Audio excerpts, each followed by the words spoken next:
ಈ ಒಂದು ತಿಂಗಳ ಕಾರ್ಯಕ್ರಮದ ಅಂಗವಾಗಿ ಇವತ್ತು ವಿಶೇಷವಾಗಿ ಹರಿಕಥಾ ಕಾರ್ಯಕ್ರಮವನ್ನು ಏರ್ಪಡಿಸಿದ್ದಾರೆ. ಇದನ್ನು ನಡೆಸ್ಕೊಡ್ತಾ ಇರ್ತಕ್ಕಂಥವರು ಕುಮಾರಿ ಹರಿಣಿ ಶ್ರೀ. ಇವರಿಗೆ ಸಹಕಾರ ನೀಡೋದಕ್ಕೆ ಮೃದಂಗದಲ್ಲಿ ಶ್ರೀಯುತ ಸಂಜಯ್ ಕೃಷ್ಣ ಅವರು ಹಾಗೂ ವೈಲಿನಲ್ಲಿ ನಮಗೆಲ್ಲ ಬಹಳ ಚಿರಪರಿಚಿತರಾಗಿದ್ದಂಥ ಶ್ರೀಯುತ ವೆಂಕಟೇಶ್ ಅವರು ಸಹಕಾರ ನೀಡ್ತಾ ಇದ್ದಾರೆ. ಈ ಎಲ್ಲ ಕಲಾವಿದರಿಗೆ ನಮ್ಮ ಶ್ರೀ ಶ್ರೀಪಾದರಾಜ ಮಠದ ಪರವಾಗಿ ಹೃದಯಪೂರ್ವಕ ಸ್ವಾಗತವನ್ನು ಬಯಸ್ತಾ ಇದ್ದೀನಿ. ಹಾಗೂ ಶ್ರೀಪಾದರಾಜರ ಸನ್ನಿಧಿಯಾದ ಕಾರಣ ಇವರು ತೆಗೆದುಕೊಂಡಿರ್ತಕ್ಕಂತಹ ಭಾಗ ಶ್ರೀ ಶ್ರೀಪಾದರಾಜರ ವೈಭವ ಅಂಥೇಳಿ. ದಯಮಾಡಿ ಹೊರಗಡೆ ಇರತಕ್ಕಂಥವ್ರು ಕೂಡ ಬಂದು ಈ ಒಂದು ಕಾರ್ಯಕ್ರಮಕ್ಕೆ ಪ್ರೋತ್ಸಾಹ ನೀಡಬೇಕು. ತಮಗೂ ಸಹ ಆದರದ ಸ್ವಾಗತ. ನಮಸ್ಕಾರ.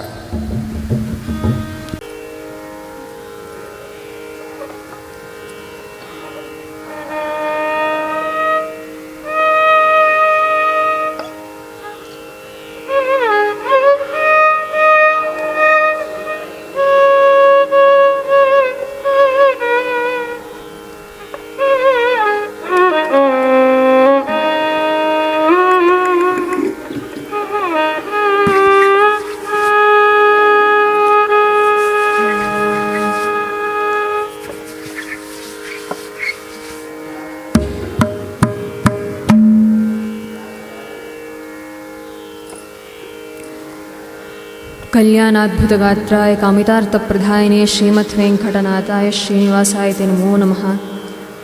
उग्रं वीरं महाविष्णुं ज्वलन्तं सर्वतोमुखं नारसिंहं भीष्णं भद्रं मृत्योर्मुक्तिनमाम्यहं. प्रथमो हनुमान् नाम द्वितीयो भीमेव च पूर्णप्रज्ञतृतीयस्तु भगवत्कार्यसाधकः. तं वन्दे नृसिंहतीर्थनिलयं श्रीव्यासराट् पूजितं ध्यायन्तं मनसा नृसिंहचरणं श्रीपादराजं गुरु.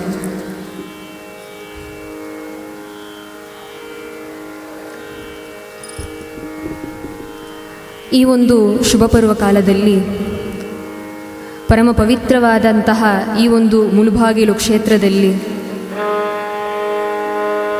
ಇಲ್ಲಿ ಶ್ರೀ ಶ್ರೀಪಾದರಾಜರಿಗೆ ಶಿರಶಾಷ್ಟಾಂಗ ದಂಡ ಪ್ರಣಾಮಗಳನ್ನು ಸಲ್ಲಿಸುತ್ತಾ, ಸಮಸ್ತ ಗುರುಗಳಿಗೂ ನಮಸ್ಕಾರವನ್ನು ಮಾಡುತ್ತಾ, ಸಭೆಯಲ್ಲಿರೋ ಪಂಡಿತರಿಗೂ ನಮ್ಮ ನಮಸ್ಕಾರವನ್ನು ತಿಳಿಸುತ್ತಾ, ಈ ಒಂದು ಶ್ರೀಪಾದರಾಜರ ವೈಭವ ಎಂಬ ಈ ಹರಿಕಥಾ ಸೇವೆಯನ್ನು ಪ್ರಾರಂಭ ಮಾಡಿಸುತ್ತೇವೆ. ಹರಿ ಶ್ರೀನಿವಾಸ.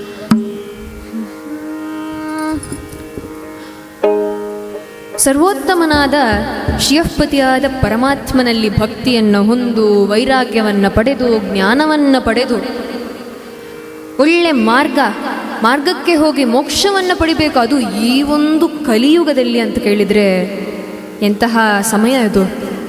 ಕ್ರಿಯಮಾನೇಷು ದೇಹೇಶು ದೇಹಿನಾಂ ಕಲಿದೋಷತಃ ಅಂತ ಭಾಗವತದಲ್ಲಿ ಹೇಳುತ್ತಾರೆ.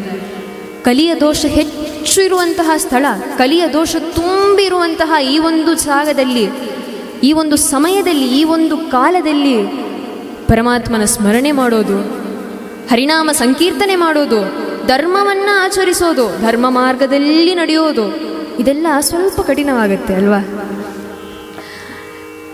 ಆ ಒಂದು ಸಮಯದಲ್ಲಿ ಧರ್ಮವನ್ನು ಆಚರಿಸಬೇಕು ಹೇಳುತ್ತೇವೆ, ಧರ್ಮ ಮಾರ್ಗದಲ್ಲಿ ನಡಿಬೇಕು ಅಂತ ಹೇಳುತ್ತೇವೆ. ಮೊದಲು ಧರ್ಮ ಅಂದರೆ ಏನು? ಧರ್ಮ ಎಂಬ ಶಬ್ದಕ್ಕೆ ಅರ್ಥವೇನು? ಭಾಗವತ ಸಂದೇಶವನ್ನು ಕೊಡುತ್ತದೆ. ನಾವು ಮಾಡುವ ಕಾರ್ಯಗಳಲ್ಲಿ ಯಾವ್ಯಾವ ಕಾರ್ಯಗಳಿಗೆಲ್ಲ ಪರಮಾತ್ಮ ಪ್ರೀತನಾಗುತ್ತಾನೋ ಅವೆಲ್ಲವೂ ಧರ್ಮ ಸತ್ಕರ್ಮ ಅಂತ ತಿಳಿಬೇಕು. ಜಪ, ತಪ, ಸಾಧನೆ, ನಿತ್ಯ ಕರ್ಮಾನುಷ್ಠಾನ ಇತ್ಯಾದಿ ವಿಷಯಗಳೆಲ್ಲವೂ ಈ ಧರ್ಮದ ಕೆಳಗೆ ಬರುತ್ತೆ. ಜಪ ತಪ ಅಂದಾಗ ತಪಸ್ಸು, ಎಲ್ಗೋ ಕಾಡಿಗೆ ಹೋಗಿ ಕುಳಿತುಕೊಂಡು ಮಾಡೋದು ಮಾತ್ರ ತಪಸ್ಸು ಅಂತ ತಿಳಿಬಾರ್ದು. ತಪಸ್ ಎಂಬ ಶಬ್ದಕ್ಕೆ ಶ್ರೀಮದಾಚಾರ್ಯರು ನಿರ್ಣಯವನ್ನು ಮಾಡುವಾಗ ತಪ ಆಲೋಚನೆ ಅಂತ ಹೇಳುತ್ತಾರೆ. ತಪ ಆಲೋಚನೆ, ಪರಮಾತ್ಮನಲ್ಲಿ ಜ್ಞಾನ ಪಡೆಯೋದು, ಪರಮಾತ್ಮನ ಜ್ಞಾನವನ್ನು ಸಂಪಾದನೆ ಮಾಡೋದೇ ಒಂದು ವಿಧವಾದಂತಹ ತಪಸ್ಸು. ಭಗವಂತನ ಸರ್ವೋತ್ತಮತ್ವ, ಗುಣಪರಿಪೂರ್ಣತ್ವ, ದೋಷಧೂರತ್ವ, ನಿರ್ದುಷ್ಟತ್ವ, ಅನಂತಜ್ಞಾನ ಪರಿಪೂರ್ಣತ್ವ ಇತ್ಯಾದಿ ಜ್ಞಾನಗಳೆಲ್ಲವೂ ಶಾಸ್ತ್ರದಿಂದಲೇ ದೊರಕುವುದು. ಸ್ಮೃತಿ, ಪುರಾಣ, ತಂತ್ರ ಇತ್ಯಾದಿ ಶಾಸ್ತ್ರಗಳನ್ನು ನಾವು 3 ವಿಧವಾಗಿ ವಿಂಗಡಿಸಬಹುದು. ಒಂದು ವೇದವಾಂಗ್ಮಯ, ವ್ಯಾಸವಾಂಗ್ಮಯ, ದಾಸವಾಂಗ್ಮಯ ಅಂತ. ಇದರಲ್ಲಿ ದಾಸವಾಂಗ್ಮಯ ಇದೇನಲ್ಲ, ಅದರ ವಿಶೇಷತೆ ಏನು ಅಂದರೆ, ಎಷ್ಟೋ ಮಹನೀಯರು, ಅನೇಕ ದಾಸರು ಈ ಒಂದು ಭೂಮಿಯ ಮೇಲೆ ಅವತರಿಸಿ ಈ ವೇದವಾಂಗ್ಮಯ ವ್ಯಾಸವಾಂಗ್ಮಯದಲ್ಲಿ ಇರುವಂತಹ ವೈದಿಕ ಸಂಸ್ಕೃತದಿಂದ ಕೂಡಿರುವಂತಹ ವೇದಾಂತ ಸತ್ವಿಚಾರಗಳನ್ನು ಸಾಮಾನ್ಯರಿಗೆ ಅರ್ಥ ಮಾಡಿಸುವ ರೀತಿಯಲ್ಲಿ, ಸಾಮಾನ್ಯರಿಗೆ ಮುಟ್ಟಿಸುವ ರೀತಿಯಲ್ಲಿ, ಸಾಮಾನ್ಯರಿಗೆ ದೇವರ ಜ್ಞಾನವನ್ನು ತಲುಪಿಸುವ ರೀತಿಯಲ್ಲಿ ಕನ್ನಡ ಪ್ರಾಂತೀಯ ಭಾಷೆಯಲ್ಲಿ ಎಲ್ಲರಿಗೂ ಮುಟ್ಟಬೇಕು ಎಂಬ ಉದ್ದೇಶದಿಂದ ಮಾಡಿಸಿಕೊಟ್ಟದ್ದೇ ಕನ್ನಡ ಹರಿದಾಸ ಸಾಹಿತ್ಯ. ಈ ಕನ್ನಡ ಹರಿದಾಸ ಸಾಹಿತ್ಯ ಇದೇನಲ್ಲ, ಅದು ಇವತ್ತೋ ನಿನ್ನೆನೋ ಮೊನ್ನೆನೋ ಬಂದಂತಹ ವಿಷಯ ಅಲ್ಲ. ಶ್ರೀಮದಾಚಾರ್ಯರು ಹಾಕಿದ ಬೀಜ ನರಹರಿ ತೀರ್ಥರಿಂದ ಮೊಳಕಾಯಿತು. ಆ ಬೀಜ ಚಿಗುರೊಡೆದದ್ದು ನಮ್ಮ ಶ್ರೀಪಾದರಾಜರಿಂದ. ಶ್ರೀಪಾದರಾಜರು ಈ ಒಂದು ದ್ವೈತ ಸಿದ್ಧಾಂತಕ್ಕೆ ಎಷ್ಟೇ ಮುಖ್ಯವಾದಂತಹ ಯತಿಗಳು ಗೊತ್ತಾ. ಶ್ರೀಪಾದರಾಜರು ಅಷ್ಟು ಮುಖ್ಯವಾದಂಥವರು. ಶ್ರೀಮದಾಚಾರ್ಯರು ಸ್ಥಾಪನೆ ಮಾಡಿರುವ ಹರಿಸರ್ವೋತ್ವಮತ್ವ ವಾಯುಜೀವೋತ್ವಮತ್ವವನ್ನು ಎತ್ತಿ ತೋರಿಸುವ ಈ ಒಂದು ದ್ವೈತ ಸತ್ಸಿದ್ಧಾಂತಕ್ಕೆ, ಈ ಒಂದು ದ್ವೈತ ಸತ್ಸಿದ್ಧಾಂತದಲ್ಲಿ ಜ್ಞಾನಕ್ಕೆ ಜಯತೀರ್ಥರು, ನೇತ್ರಕ್ಕೆ ಶ್ರೀ ವ್ಯಾಸರಾಜರು, ಕಲೆಗಳಿಗೆ ಶ್ರೀ ವಿಜಯೇಂದ್ರರು, ಆತ್ಮಕ್ಕೆ ಶ್ರೀವಾದಿರಾಜರು,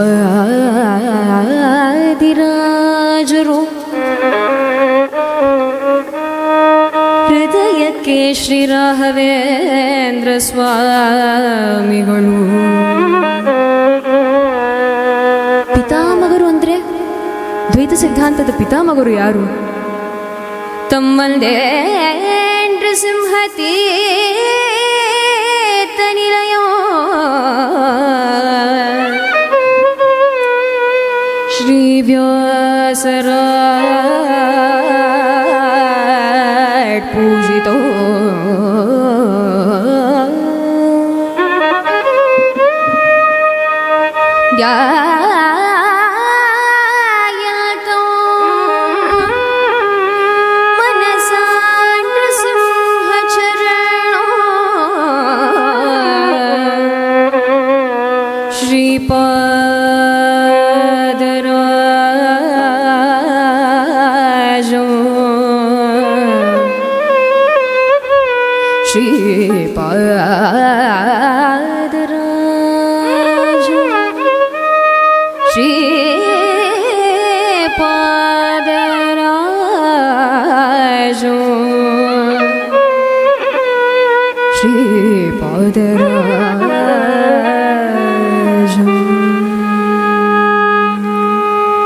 ದ್ವೈತ ಸಿದ್ಧಾಂತಕ್ಕೆ ಪಿತಾಮಗರು ಅಂದರೆ ನಮ್ಮ ಶ್ರೀಪಾದರಾಜರು.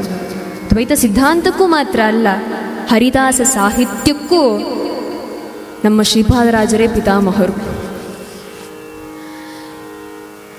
ಈ ದಾಸ ಸಾಹಿತ್ಯದಿಂದ ಪರಮಾತ್ಮನ ಜ್ಞಾನ ಪಡೆಯೋದು ಎಂಬುದು ಬಹಳ ಮಡಿವಂತ ಕಾಲ, ಸಂಸ್ಕೃತದ ಕಾಲ ಅದು. ಆ ಒಂದು ಕಾಲದಲ್ಲಿ ಪ್ರಾಂತೀಯ ಭಾಷೆಯಿಂದಲೂ ಪರಮಾತ್ಮನ ಜ್ಞಾನವನ್ನು ಪಡೆಯೋದು ಸಾಧ್ಯ ಅಂತ ತೋರಿಸಿಕೊಟ್ಟವರು ನಮ್ಮ ಶ್ರೀಪಾದರಾಜರು. ನರಹರಿ ತೀರ್ಥರು ನಂತರ ದಾಸ ಸಾಹಿತ್ಯವನ್ನು ಬೆಳೆಸಿದವ ಮಹಾನುಭಾವರು ಅಂದರೆ ನಮ್ಮ ಶ್ರೀಪಾದರಾಜರು. ಅದಕ್ಕೆ ಅಷ್ಟೊಂದು ಕೃತಿಗಳು, ಅಷ್ಟೊಂದು ರಚನೆಗಳಲ್ಲಿ ದಾಸ ಸಾಹಿತ್ಯದ ಮಹತ್ವವನ್ನು, ಹರಿದಾಸ ಕೀರ್ತನೆಯ ಮಹತ್ವದ ಬಗ್ಗೆ ತಾವೇ ತಿಳಿಸಿಕೊಟ್ಟಿದ್ದಾರೆ. ಕಲಿಕಾಲಕ್ಕೆ ಸಮಯುಗವಿಲ್ಲ,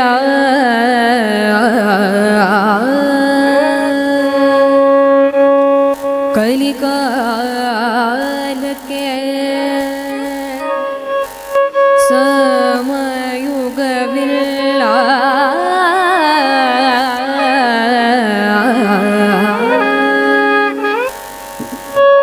ಕಲುಷಗರಸಿ ಕೈವಲ್ಯವೇ ಉದಯ,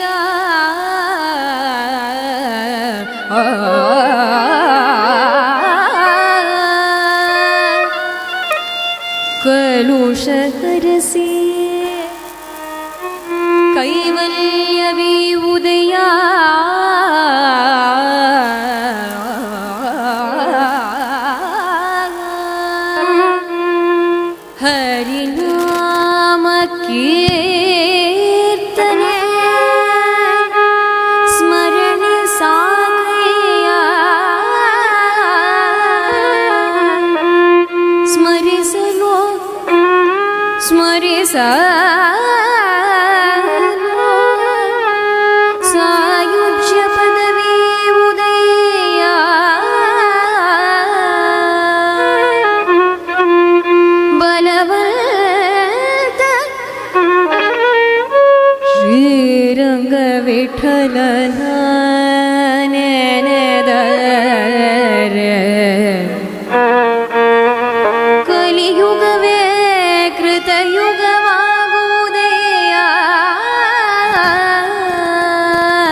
ಕಲಿಯುಗವೇ ಕೃತಯುಗವಾಗುವುದೆಯ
ದೂತರಿಗೆ ಕಿಂಚಿತ್ತೂ ದಯವಿಲ್ಲ.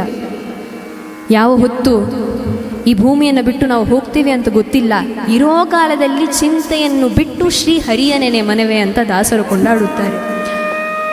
ಹರಿನಾಮ ಸಂಕೀರ್ತನ ಮಹಿಮೆ ಎನ್ನುವುದು ಅಷ್ಟೇ ಮಾತ್ರ ಅಲ್ಲ, ಒಂದೊಂದು ಯುಗದಲ್ಲಿಯೂ ಪರಮಾತ್ಮನನ್ನು ಪ್ರೀತಿ ಮಾಡಲಿಕ್ಕೆ ಬೇರೆ ಬೇರೆ ವಿಧಗಳಿದ್ದಿತ್ತು.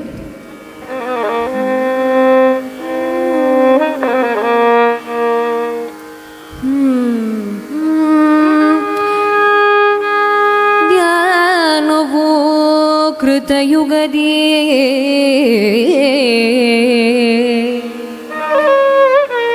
ಕೃತಯುಗದಲ್ಲಿ ಹುಟ್ಟಿದರೆ ತಪಸ್ಸು ಮಾಡಬೇಕು. ಜ್ಞಾನವೋ ಕೃತಯುಗದಿ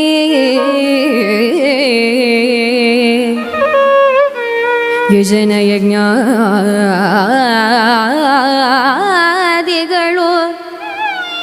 ತ್ರೇತಾಯುಗದಿ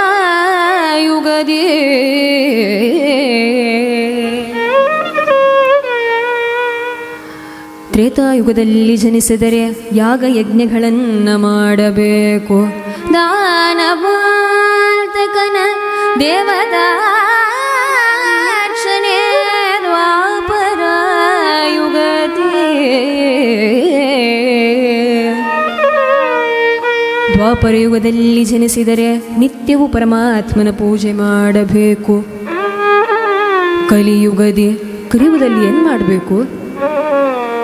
ಈ ಕೃತಯುಗದಲ್ಲಿ ಜನಿಸಿ ತಪಸ್ಸು ಮಾಡಿದರೆ, ತ್ರೇತಾಯುಗದಲ್ಲಿ ಜನಿಸಿ ಯಾಗ ಯಜ್ಞಗಳನ್ನೆಲ್ಲ ಮಾಡಿದರೆ, ದ್ವಾಪರ ಯುಗದಲ್ಲಿ ಜನಿಸಿ ನಿತ್ಯವೂ ಬಿಡದೆ ಪರಮಾತ್ಮನ ಪೂಜೆಯನ್ನು ಮಾಡಿದ ಆ ಮಾನವರಿಗೆ ಎಷ್ಟು ಫಲವೋ ಅಷ್ಟೇ ಫಲವು. ಕಲಿಯುಗದಿ ಗಾನದ್ಯೋ ಕೇಶವ ನಾರಾಯಣ ಕೃಷ್ಣ ಎನ್ನಲು ಕೈ ಕೂಡುವವೋ ರಂಗವಿಠಲ ರಂಗವಿಠಲ ರಂಗವಿಠಲ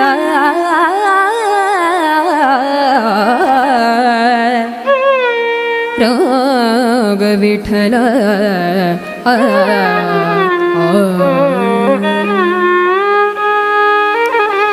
ಆ ಮಾನವರಿಗೆ ಎಷ್ಟು ಫಲವೋ ಅಷ್ಟೇ ಫಲವು ಕಲಿಯುಗದಲ್ಲಿ ಜನಿಸಿ ಶುಕಾಚಾರ್ಯರು ಪರೀಕ್ಷಿತ್ ರಾಜನಿಗೆ ಭಾಗವತ ಹೇಳುವಾಗ ಹೇಳುತ್ತಾರೆ, ಕಲಿದೋಷತಃ ಕಲಿಯ ದೋಷ ಹೆಚ್ಚು ಇರುತ್ತೆ ಅಂತ ಹೇಳಿದಾಗ ಪರೀಕ್ಷಿತ್ ಮಹಾರಾಜ ಕೇಳ್ತಾನೆ, ಏನಾದರೂ ಸಮಸ್ಯೆ ಅಂತಿದ್ರೆ ಅದರಿಂದ ಹೊರಗೆ ಬರುವ ಮಾರ್ಗ ಖಂಡಿತ ಇದ್ದೇ ಇರುತ್ತೆ. ಆ ಮಾರ್ಗ ಏನು ಅಂತ ಕೇಳಿದಾಗ ಹಲವು ಹರಿ ಕೀರ್ತನಾಥ ಅಂತ ಹೇಳುತ್ತಾರೆ.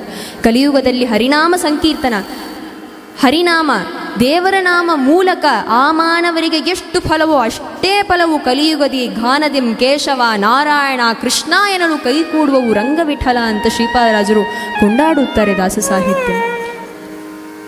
ಅಂತಹ ಶ್ರೀಪಾದರಾಜರು ಎಂತಹ ಮಹಾಮಹಿಮರು. ವರುಷತಿ ಸಕಲಮಭೀಷ್ಟಂ ದರುಶನ ಮಾತ್ರ ಶ್ರೀಪಾದರಾಣುಮುನಿಹಿ ಅಂತ ವ್ಯಾಸರಾಜರು ಕೊಂಡಾಡುತ್ತಾರೆ. ಯಾವ ಮಹಾಪುರುಷರ ದರುಶನದಿಂದ ಸಕಲ ಅಭೀಷ್ಟಗಳು ಕೈಗೂಡಿ ಬರುತ್ತದೋ ಅಂಥ ಮಹಾಮಹಿಮರು ನಮ್ಮ ಶ್ರೀಪಾದರಾಜರು. ಅವರ ಮಹಿಮೆಗೆ, ಇಷ್ಟೊಂದು ಮಹಿಮೆಗೆ ಕಾರಣ ಅವರು ಮಾಡಿದಂತಹ ತಪಸ್ಸು. ಪರಮಾತ್ಮನನ್ನ ಕುರಿತು ಅವರು ಭಕ್ತಿಯಿಂದ ಮಾಡಿದ ಆ ತಪಸ್ಸು ಅವರ ಮಹಿಮೆಗೆ ಕಾರಣ. ಭಾಗವತದಲ್ಲಿ ವ್ಯಾಸರು ನಿರೂಪಣೆ ಮಾಡಿದಂತೆ ಧ್ರುವ ಮಹಾರಾಜನಾಗಿದ್ದವರೇ ಶ್ರೀಪಾದರಾಜರಾಗಿ ಅವತಾರವನ್ನು ಮಾಡಿದ್ದಾರೆ. ಭಾಗವತ ಚತುರ್ಥ ಸ್ಕಂದದಲ್ಲಿ ಸ್ವಯಂಭೂ ಮನುವಿಗೆ 5 ಜನ ಮಕ್ಕಳಿದ್ದರಂತೆ. ದೇವಹೂತಿ, ಆಕೂತಿ, ಪ್ರಸೂತಿ, ಪ್ರಿಯವ್ರತ ಮತ್ತು ಉತ್ತಾನಪಾದ ಅಂತ. ಈ ಉತ್ತಾನಪಾದನಿಗೆ 2 ಜನ ಹೆಂಡತಿಯರಿದ್ದಿದ್ದರು, ಸುನೀತಿ, ಸುರುಚಿ ಅಂತ. ಉತ್ತಾನಪಾದನಿಗೆ ಸುರುಚಿಯನ್ನು ಕಂಡ್ರೆ ಅತ್ಯಂತ ಪ್ರೀತಿ, ಸುನೀತಿಯ ಮೇಲೆ ಅಷ್ಟಕ್ಕಷ್ಟೇ. ಸುನೀತಿಯ ಮಗ ಧ್ರುವ, ಸುರುಚಿಯ ಮಗ ಉತ್ತಮ. ಹಾಗೆ ಉತ್ತಮನ ಮೇಲೂ ಹೆಚ್ಚು ಪ್ರೀತಿ ಇದ್ದಿತ್ತು, ಧ್ರುವನ್ ಕಂಡ್ರೆ ಅಷ್ಟಕ್ಕಷ್ಟೇ ಪ್ರೀತಿ ಇದ್ದಿತ್ತು. ಈ ಉತ್ತಾನಪಾದ ಹೇಗಿದ್ದಾನೋ ನೋಡಿ, ಭಾಗವತದಲ್ಲಿ ವ್ಯಾಸರು ಮೆಟಾಫರ್ ಥರ ತೋರಿಸ್ತಾರೆ. ನಾವು ಯಾವತ್ತೂ ನೀತಿಯನ್ನು ಬಿಟ್ಟು ರುಚಿಯ ಕಡೆ ಹೋಗುತ್ತೇವೆ. ನಮಗೆ ಅತ್ಯಂತ ಖುಷಿಯಾಗಿ ಕಾಣಿಸುವ ವಿಷಯದ ಮೇಲೇ ಆ ಒಂದು ಆಕರ್ಷಣ ಹೆಚ್ಚು ಇರುತ್ತೆ. ನೀತಿ, ನ್ಯಾಯ, ಧರ್ಮದ ಕಡೆ ನಮಗೆ ಸ್ವಲ್ಪ ಒಂದು ಆಕರ್ಷಣ ಕಡಿಮೆ ಇರುತ್ತೆ. ವ್ಯಾಸರು ಮೆಟಾಫರನ್ನು ತೋರಿಸುತ್ತಾರೆ. ಹೀಗೆ ಒಂದು ದಿವಸ ಈ ಧ್ರುವ ಏನು ಮಾಡಿದನಂತೆ, ಉತ್ತಮ ತಂದೆ ತೊಡೆ ಮೇಲೆ ಕುಳಿತಿರಬೇಕಾದ್ರೆ ತಾನು ಹೋದನಂತೆ. ಆಹಾ, ತಂದೆ ತೊಡೆ ಮೇಲೆ ಕುಳಿತುಕೊಳ್ಳೋಣ ಅಂತ ಹೇಳಿ ಹೋಗೋ ವೇಳೆಗೆ ಸುರುಚಿ ಚಿಕ್ಕಮ್ಮ ಬಂದು ತಡಿತಾಳೆ. ಚಿಕ್ಕಮ್ಮನ ಬಿರುನುಡಿಗೆ ಹಾಳಾಗುತ್ತಾನೆ ಧ್ರುವ. ಬೈತಾರೆ ಚಿಕ್ಕಮ್ಮ, ನೀನು ನಿನ್ನ ತಂದೆ ತೊಡೆ ಮೇಲೆ ಕುಳಿಬೇಕಾದ್ರೆ ನನ್ನ ಮಗನಾಗಿ ನೀನು ಹುಟ್ಟಿರಬೇಕು. ನೀನು ಆ ಸುನೀತಿಯಲ್ಲಿ ಜನಿಸಿದವ, ನಿನಗೆ ಇಲ್ಲಿ ಕೂಡೋ ಯೋಗ್ಯತೆ ಇಲ್ಲ, ಹೊರಡು ಅಂತ ಸಣ್ಣ 5 ವಯಸ್ಸು ಪುಟ್ಟ ಮಗು, ಆ ಒಂದು ಮಗುವನ್ನು ಬಿರುನೊಡೆದು ಕೊಳಿಸ್ಬಿಟ್ರು. ಅಳ್ಕೊಂಡು ಹೋಗ್ತಾನೆ ಧ್ರುವ ತಾಯಿಯ ಕಡೆ. ಹೋಗಿ ಹೇಳುತ್ತಾನೆ, ಹೀಗೆ ನನ್ನ ತಂದೆ ತೊಡೆ ಮೇಲೆ ಕುಳಿಬೇಕು ಅಂತ ಹೋಗಿದ್ದೆ, ಚಿಕ್ಕಮ್ಮ ಹೀಗೆ ತಡೆದ್ಬಿಟ್ರು ಅಂತ ತಾಯಿ ಹತ್ರ ಹೇಳುವಾಗ ತಾಯಿ ಹೇಳ್ತಾರೆ, ನಾನು ಮಾತ್ರ ಏನು ಮಾಡಲಿಪ್ಪ, ಯಾರ ಹೆಸರನ್ನು ಹೆಂಡತಿ ಅಂತ ಹೇಳಲಿಕ್ಕೂ ನಿಮ್ಮಪ್ಪ ನಾಚ್ಕೋತಾರೋ ಅಂತಹ ನನಗೆ ನೀನು ಜನಿಸಿದ್ಯಾ. ನಮ್ಮಂಥ ಜನರಿಗೆ ಯಾರ ಗತಿ? ಪರಮಾತ್ಮನ ಬಿಟ್ಟರೆ ಬೇರೆ ಯಾವ ಗತಿನೂ ಇಲ್ಲ. ನಮ್ಮಂಥ ಜನರಿಗೆ ಪರಮಾತ್ಮ ಒಬ್ಬನೇ ಶಾಶ್ವತವಾಗಿ ಬಂದು ಕಾಪಾಡಿಸೋದು. ಹೋಗಿ ಪರಮಾತ್ಮನನ್ನು ಆರಾಧನೆ ಮಾಡು, ಹೋಗಿ ಪರಮಾತ್ಮನನ್ನು ಕೊಂಡಾಡು, ಅವನ ಹತ್ರ ಹೋಗಿ ಮೊರೆ ಇಡು, ಅವನು ಬಂದು ನಿನ್ನ ಕಾಪಾಡುತ್ತಾನೆ ಅಂತ ಪರಮಾತ್ಮನ ಪಾದ ಪದ್ಮವನ್ನು ಆರಾಧನೆ ಮಾಡು. ಆರಾಧೆ ಅದೋಕ್ಷಜ ಪಾದ ಪದ್ಮಂ ಅಂತ ಹೇಳಿ ಕೊಡಿಸುತ್ತಾಳೆ ತಾಯಿ. ಈಗಿನ ಕಾಲದಲ್ಲಿ ನಮಗೆ ಬೇಕಾಗಿರೋ ಮುಖ್ಯವಾದಂಥ ವಿಷಯ ಇದೆ. ನಮಗೆಲ್ಲ ಸಣ್ಣ ಮಕ್ಕಳಿಗೆಲ್ಲ ಅವರವರ ಸ್ಕೂಲ್ನಲ್ಲೋ ಅಥವಾ ಕಾಲೇಜ್ನಲ್ಲೋ ಏನಾದರೂ ಒಂದು ಸಣ್ಣ ಸಮಸ್ಯೆ ಬಂದರೆ ಸಾಕು, ಟೆನ್ಷನ್ನು, ಸ್ಟ್ರೆಸ್ಸು ಅಂತ ಏನೇನೋ ಹೇಳ್ಕೊಂಡು ಹೋಗ್ತೀವಿ. ಆದರೆ ತಾಯಿ ತಂದೆಯರು ಮಕ್ಕಳಿಗೆ ಏನೇ ಸಮಸ್ಯೆ ಬಂದ್ರೇನೂ ಸರಿ, ಯಾವುದೇ ಕಷ್ಟ ಬಂದರೂ ಸರಿ, ಕಾಪಾಡಲಿಕ್ಕೆ ಕಾಯಲಿಕ್ಕೆ ಪರಮಾತ್ಮ ಇದ್ದಾನೆ, ಅವನು ಖಂಡಿತ ಕಾಪಾಡುತ್ತಾನೆ ಅಂತ ಒಂದು ನಂಬಿಕೆ ಕೊಟ್ಟರೆ ಸಾಕು. ಈ ಸ್ಟ್ರೆಸ್ಸು ಆಂಗ್ಸೈಟಿ ಇದ್ಯಾವುದೂ ಇರಲ್ಲ. ಹೀಗೆ ಹೇಳಿಕೊಳಿಸುತ್ತಾಳೆ ಸುನೀತಿ. ಸಣ್ಣ ಧ್ರುವ 5 ವಯಸ್ಸು ಪುಟ್ಟ ಮಗು ಕಾಡಿಗೆ ಹೋಗುತ್ತೆ, ಅರಣ್ಯಕ್ಕೆ ಹೋಗಿ ತಪಸ್ಸು ಮಾಡಬೇಕು, ಪರಮಾತ್ಮನನ್ನು ಕಾಣಬೇಕು ಅಂತ. ನೋಡಿ 5 ವಯಸ್ಸಿನಲ್ಲಿ ಏನೊಂದು ಶ್ರದ್ಧೆ. ಹೋಗುತ್ತೆ ಆ ಮಗು. ಹೋಗುವಾಗ ತ್ರಿಲೋಕ ಸಂಚಾರಿಗಳಾದ ಪರಮ ಭಾಗವತರಾದ ನಾರದರು ಸಿಗ್ತಾರೆ ದಾರಿಯಲ್ಲಿ. ನಾರದರು ಕೇಳ್ತಾರೆ, ಮಗು ನೀನೇನು ಈ ಕಡೆ ಏನು ಮಾಡ್ತಿದ್ಯಾ ಅಂತ ವಿಚಾರಿಸಿದಾಗ ಧ್ರುವ ಎಲ್ಲವನ್ನು ಹೇಳಿ, ನನಗೆ ಹೀಗೆ ಅಪಮಾನ ಆಗಿದೆ ನಾರದರೇ, ನಾನು ಹೋಗ್ತೀನಿ, ಅರಣ್ಯಕ್ಕೆ ಹೋಗ್ತೀನಿ, ತಪಸ್ಸು ಮಾಡ್ತೀನಿ, ಪರಮಾತ್ಮನ ಸಾಕ್ಷಾತ್ಕಾರವನ್ನು ಪಡಿತೀನಿ ಅಂತ ಹೇಳಿದಾಗ ನಾರದರು ತಡಿತಾರೆ. ನೀನು ಸಣ್ಣ ಮಗು, ಅಲ್ಲಿ ಎಷ್ಟೊಂದು ಕ್ರೂರವಾದ ಪ್ರಾಣಿಗಳೆಲ್ಲ ಇರುತ್ತೆ, ನೀನೇನು ಸುಮ್ಮನೆ ತಪಸ್ಸು ಮಾಡೋದಂದರೆ ಆಟ ಅಂತ ಅಂದ್ಕೊಂಡಿದ್ಯಾ? ಹೋಗಿ ನಿಮ್ಮ ಅರಮನೆಗೆ ಹೋಗಿ ಆಟ ಆಡ್ಕೊಂಡು ಖುಷಿಯಾಗಿರು, ಇದನ್ನೆಲ್ಲ ಲೆಕ್ಕಿಸ್ಬೇಡ ಅಂತ ಹೇಳ್ತಾರೆ. ಧ್ರುವ ಕೇಳಲೇ ಇಲ್ಲ, ಏನೇನೋ ಹೇಳಿ ನೋಡ್ತಾರೆ. ಮುಂದೆ ಹೇಳುತ್ತಾರೆ, ಗುಣಾಧಿಕಾದ್ ಮುದಂ ಲಿಪ್ಸೇತ್. ನಮ್ಗಿಂತ ಚೆನ್ನಾಗಿರುವವರನ್ನು ನೋಡಿದರೆ ಎಷ್ಟು ಚೆನ್ನಾಗಿದ್ದಾನೆ ಅಂತ ಸಂತೋಷ ಪಡಬೇಕಂತೆ. ಅನುಕ್ರೋಶಂ ಗುಣಾದ ಮಾತ್. ನಮ್ಗಿಂತ ಕೆಳಗಿರುವವರನ್ನು ನೋಡಿದರೆ ಏನು ಪಾಪ ಇಷ್ಟು ಕಷ್ಟದಲ್ಲಿದ್ದಾನೆ ಅಂತ ಅನುಕಂಪ ಪಡಬೇಕಂತೆ.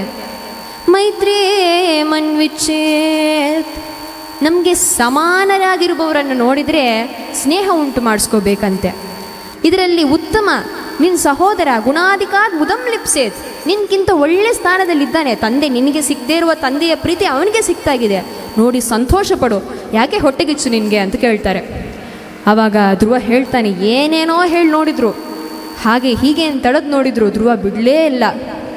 ಅವಾಗ ಕಡೆಯಾಗಿ ನಾರದರು ಹೇಳಿದ್ರು, ಸಭಾಷ್ ಹೀಗಿರಬೇಕು ಅಂತ.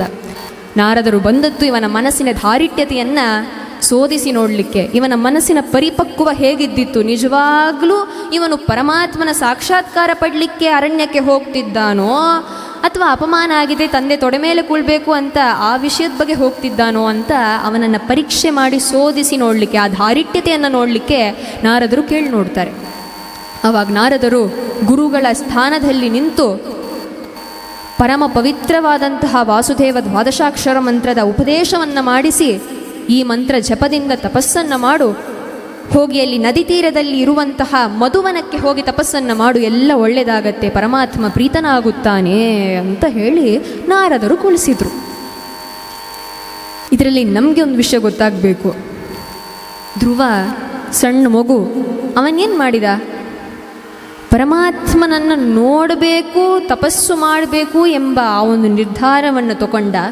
ತೆಗೆದ ನಿರ್ಧಾರಕ್ಕೆ ಉಂಟಾದ ಆ ಕಾರ್ಯಗಳನ್ನು ಮಾಡಲಿಕ್ಕೆ ಶುರು ಮಾಡಿದ. ಆವಾಗ ಪರಮಾತ್ಮ ಗುರುವನ ಸ್ಥಾನದಲ್ಲಿ ನಾರದರನ್ನು ಕಳುಹಿಸಿ, ಗುರುಗಳ ಮೂಲಕ ವಾಸುದೇವ ದ್ವಾದಶಾಕ್ಷರ ಮಂತ್ರದ ಉಪದೇಶವನ್ನು ಮಾಡಿಸಿ, ಯಾವ ಸ್ಥಳದಲ್ಲಿ ಮಾಡಬೇಕು, ಯಾವ ಕಡೆ ಮಾಡಬೇಕು, ಹೇಗೆ ಮಾಡಬೇಕು ಅಂತ ಅವನಿಗೆ ಆ ಗುರುಗಳ ಸ್ಥಾನದಲ್ಲಿ ಒಬ್ಬರನ್ನು ಕಳುಹಿಸಿ ಪರಮಾತ್ಮ ಒಳ್ಳೆಯದನ್ನು ಮಾಡಿದ. ನಮಗೂ ಹಾಗೆ ಪರಮಾತ್ಮನ ಕಾರ್ಯದಲ್ಲಿ ಭಗವದ್ ವಿಷಯದಲ್ಲಿ ಮಾಡಬೇಕು ಎಂಬ ಮನಸ್ಸಿದ್ರೆ ಸಾಕು, ಇದನ್ನು ಮಾಡಬೇಕು ಅಂತ ಹೊರಟಾಗ ಪರಮಾತ್ಮ ತಾನಾಗಿ ಅದಕ್ಕೆ ಬೇಕಾದಂತಹ ಅನುಕೂಲವನ್ನು ಎಲ್ಲ ಮಾಡಿಕೊಡುತ್ತಾನೆ. ಆವಾಗ ಧ್ರುವ ಹೋಗುತ್ತಾನೆ, ಹೋಗಿ ತಪಸ್ಸನ್ನು ಮಾಡುತ್ತಾನೆ. ಎಂತಹ ಶ್ರದ್ಧೆ, ಎಂತಹ ಭಕ್ತಿ ಶ್ರೀಪಾದರಾಜರು ಕೃತಿಯಲ್ಲಿ ಹೇಳುತ್ತಾರೆ. ಮನೆಗಿಲ್ದ ಸಂತೋಷ ಕೆಲವರಿಗೆ ಲೋಕದಲ್ಲಿ,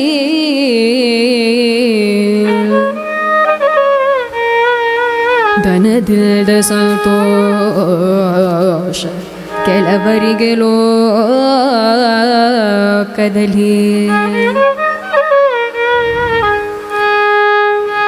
ವನಿತೆಗೆ ಸಂತೋಷ ಕೆಲವರಿಗೆ ಲೋಕದಲ್ಲಿ, ತನಯದೋ ಸಂತೋಷ ಕೆಲವರಿಗೆ ಲೋಕದಲ್ಲಿ, ಇನಿತು ಸಂತೋಷ ಅವರವರಿಗಾಗಲಿ,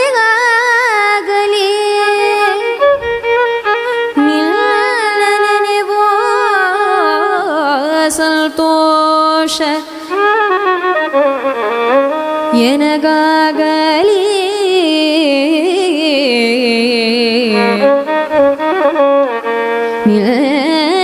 ನೆನೆವೋ ಸಂತೋಷ ಎನಗಾಗಲಿ ರಂಗ ವಿಠಲ ರಂಗ ವಿಠಲ ರಂಗ ವಿಠಲ ವಿಠಲ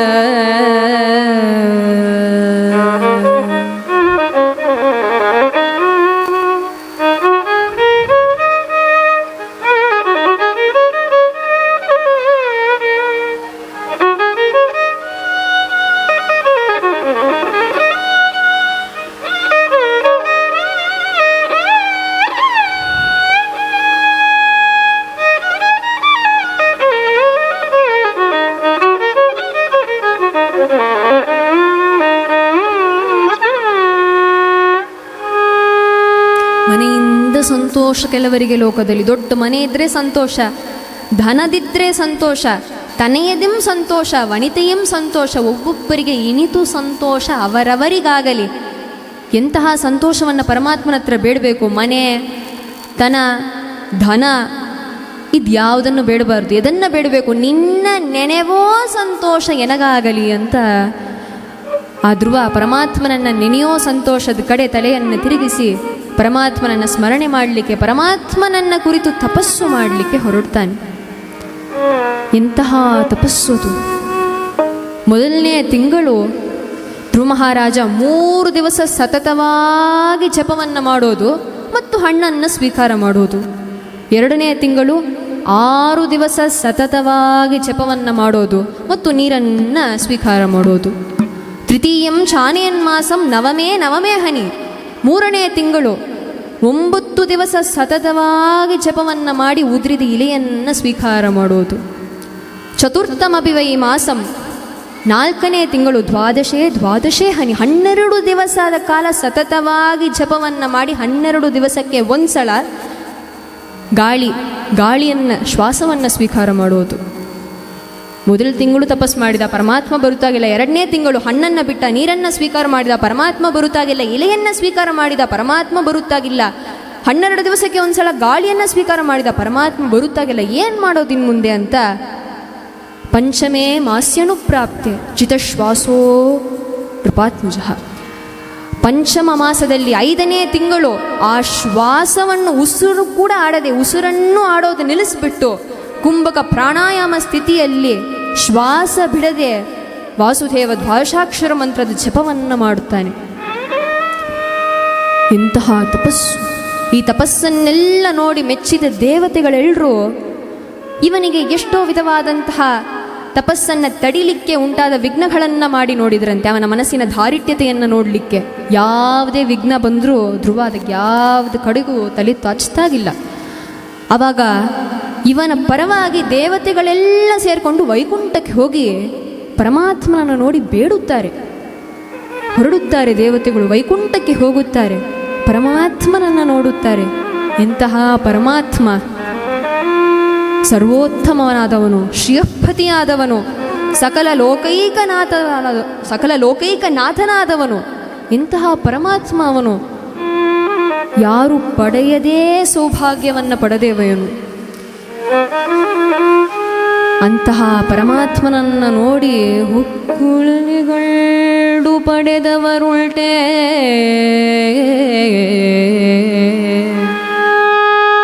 ಹುಕ್ಕುಳಲಿ ಗಳ್ಡು ಪಡೆದವರುಳ್ಟೆ,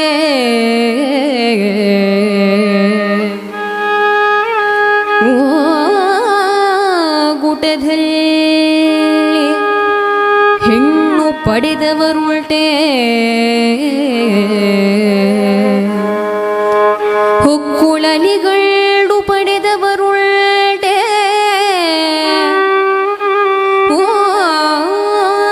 ಗುಟದಲ್ಲಿ ಹೆಣ್ಣು ಪಡೆದವರುಳ್ಟೆ,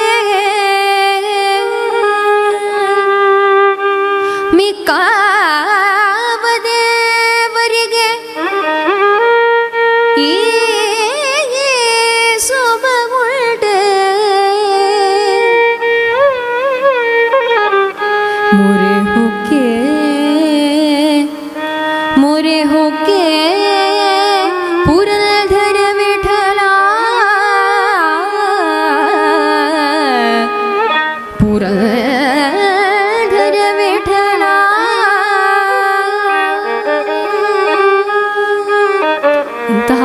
ಪರಮಾತ್ಮ ಹೊಕ್ಕುಳಲ್ಲಿ ಗಂಡು ಪಡೆದವರುಂಟೆ. ಬ್ರಹ್ಮದೇವರನ್ನು ಹೊಕ್ಕುಳಲ್ಲಿ ಪಡೆದ ಪರಮಾತ್ಮ ಗಂಗಾದೇವಿಯನ್ನು ಉಂಗೂಟದಲ್ಲಿ ಹೆಣ್ಣು ಪಡೆದವರುಂಟೆ. ಮಿಕ್ಕಾವ ದೇವರಿಗೆ ಈ ಸೊಬಗುಂಟೆ. ಈ ಪರಿಗೆ ಸೊಬಗೋ ಇನ್ಯಾವ ದೇವರಲ್ಲಿ ಕಾಣೆ. ಇಂತಹ ಸೌಭಾಗ್ಯ ಯಾವ ದೇವರಲ್ಲಿ ನೋಡೋದು ಸಾಧ್ಯ? ಏನ್ ಸೌಭಾಗ್ಯ! ಸಿರಿಯತನದಲ್ಲಿ ನೋಡೆ ಶ್ರೀಕಾಂತನು, ದೊರೆಯತನದಲ್ಲಿ ನೋಡೆ ಧರಣಿದೇವಿಗೆ ರಮಣ, ಬ್ರಹ್ಮದೇವರ ತಂದೆಯ ಸ್ಥಾನದಲ್ಲಿ ಇರುವವನು ಜಗದಾದಿಗುರು, ಗುರುತನದಲ್ಲಿ ನೋಡೆ ಜಗದಾದಿಗುರು, ಧೈರ್ಯದಲ್ಲಿ ನೋಡೆ ಆವ ಧೈರ್ಯದಲ್ಲಿ ಅಸುರಾಂತಕ. ಈ ಪರಿಯ ಸೊಬಗೋ ಇನ್ಯಾವ ದೇವರಲ್ಲಿ ಕಾಣೆ. ಮತ್ತೆ ಯಾರಲ್ಲಿ ಕಾಣೋದು ಸಾಧ್ಯ? ಗೋಪಿ ಜನಪ್ರಿಯ ಗೋಪಾಲ ಗಲ್ಲದೆ ಈ ಪರಿಯ ಸೊಬಗೋ ಇನ್ಯಾವ ದೇವರಲ್ಲಿ ಕಾಣೆ. ಗೋಪಿ ಜನಪ್ರಿಯ ಗೋಪಾಲ ಗಲ್ಲದೆ ಈ ಪರಿಯ ಸೊಬಗೋ ಇನ್ಯಾವ ದೇವರಲ್ಲಿ ಕಾಣೆ.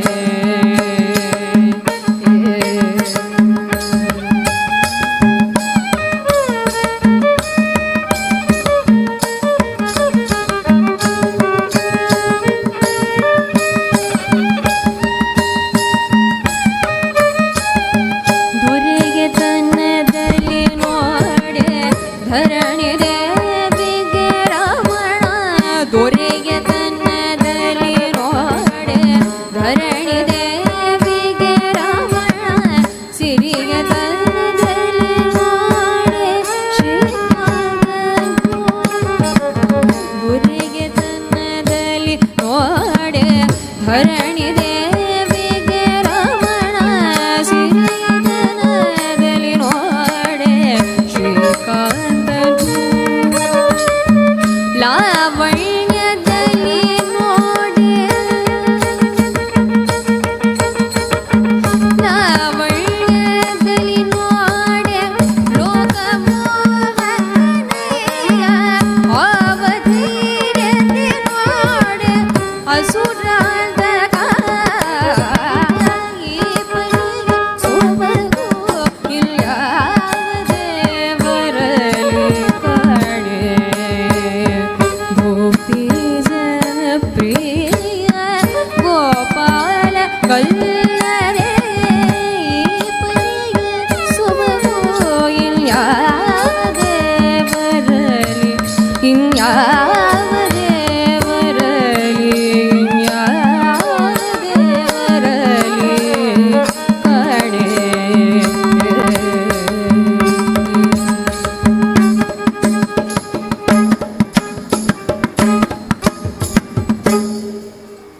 ದೊರೆಯತನದಲ್ಲಿ ನೋಡೆ ಧರಣಿದೇವಿಗೆ ರಮಣ. ಸಿರಿಯತನದಲ್ಲಿ ನೋಡೆ ಶ್ರೀಕಾಂತನು. ಲಾವಣ್ಯದಲ್ಲಿ ಅವನ ಲಾವಣ್ಯ ಹೇಗಿದೆ?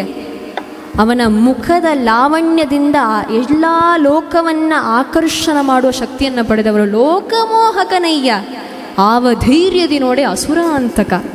ಅಂತಹ ಪರಮಾತ್ಮನನ್ನ ವೈಕುಂಠದಲ್ಲಿ ನೋಡಿದ ಸಮಸ್ತ ದೇವತೆಗಳು ಧ್ರುವನ ಪರವಾಗಿ ಹೋಗಿ ಬೇಡುತ್ತಾರೆ. ಬೇಡುವಾಗ, ಸ್ವಾಮಿ ನಿನ್ನ ಭಕ್ತ ಸಣ್ಣ ಮಗು 5 ವಯಸ್ಸಿನ ಪುಟ್ಟ ಬಾಲಕ ಅರಣ್ಯದಲ್ಲಿ ತಂದೆ ತಾಯಿಯರನ್ನೆಲ್ಲ ಬಿಟ್ಟು ಅರಮನೆಯನ್ನು ಬಿಟ್ಟು ಬಂದು ನಿನಗಾಗಿ ನಿನ್ನ ಕಡೆಕಣ್ಣಿನ ನೋಟಕ್ಕಾಗಿ ಅವನು ತಪಸ್ಸು ಮಾಡುತ್ತಾಗಿದ್ದಾನೆ. ನೀನು ಹೋಗಿ ಅನುಗ್ರಹವನ್ನು ಮಾಡು ಪರಮಾತ್ಮ ಅಂತ ಪ್ರಾರ್ಥನೆಯನ್ನು ಮಾಡುತ್ತಾರೆ. ಇಲ್ಲಿಯೋ ಈ ಕಡೆ ಧ್ರುವ ಯಾವುದೇ ವಿಘ್ನ ಬಂದರೂ ಬಿಡದೇ ತಪಸ್ಸನ್ನು ಮಾಡುತ್ತಾಗಿದ್ದಾನೆ. ಪರಮಾತ್ಮನಲ್ಲಿ ಹೃದಯ ಮಂಟಪದೊಳಗೆ, ಹೃದಯ ಮಧ್ಯದಲ್ಲಿ ವಾಸುದೇವ ರೂಪಿ ಪರಮಾತ್ಮನನ್ನು ನೆನೆದುಕೊಂಡು ತಪಸ್ಸನ್ನು ಮಾಡುತ್ತಾನೆ. ಎಷ್ಟು ವಿಘ್ನಗಳು! ವಿಷ್ಣು ಪುರಾಣ ವಿಶೇಷವಾಗಿ ಹೇಳುತ್ತದೆ, ಮಾಯಾ ಸುನೀತಿಯನ್ನು ಮಾಡಿಸಿದ್ರಂತೆ. ಮಾಯಾ ಸುನೀತಿ ತಾಯಿ ಬಂದು ಮಗು ಬೇಡಪ್ಪ ಹೊರಡು ಅಂತ ಹೇಳಿದರೂ ಕೂಡ ಬಿಡದೆ ಲೆಕ್ಕಿಸದೆ ತಪಸ್ಸನ್ನು ಮಾಡುತ್ತಾನೆ. ಹೃದಯ ಮಧ್ಯದೊಳಗೆ ವಾಸುದೇವ ರೂಪಿ ಪರಮಾತ್ಮನ ನೆನೆಸಿಕೊಂಡು ವಾಸುದೇವ ದ್ವಾದಶಾಕ್ಷರ ಮಂತ್ರದ ಜಪವನ್ನು ಮಾಡಿಕೊಟ್ಟು ತಪಸ್ಸನ್ನು ಮಾಡುತ್ತಾನೆ. ಮೇರೆ ನಂಬಿದೆ ಹೃದಯ ಮಂಟಪದೊಳು ಪರಿಶೋಭಿಸೋತಿರು ಪಾಂಡುರಂಗ.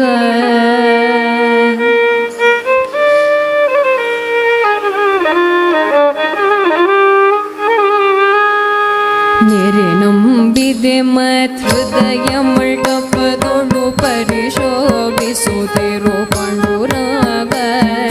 ಶರಣ ಜನರ ಸಂಸಾರ ಮಹಾಭಯ ಹರಣ ಕರುಣ ಸಿರಿ ಪಾಂಡುರಂಗ. ನೆರೆ ನಂಬಿದೆ ಹೃದಯ ಮಂಟಪದೊಳು ಪರಿಶೋಭಿಸೋತಿರು ಪಾಂಡುರಂಗ. ಜನನ ಮರಣ ಸಂಸಾರ ಮಹಾಭಯ ಹರಣ ಕರುಣ ಸಿರಿ ಪಾಂಡುರಂಗ.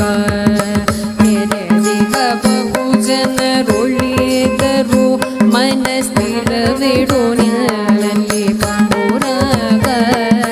ಪರಿ ಪರಿ ಕೆಲಸವು ನಿನ್ನ ಮಹಾಪೂಜೆ ನಿರುತಯನಗೆ ಕೊಡು ಪಾಂಡುರಂಗ.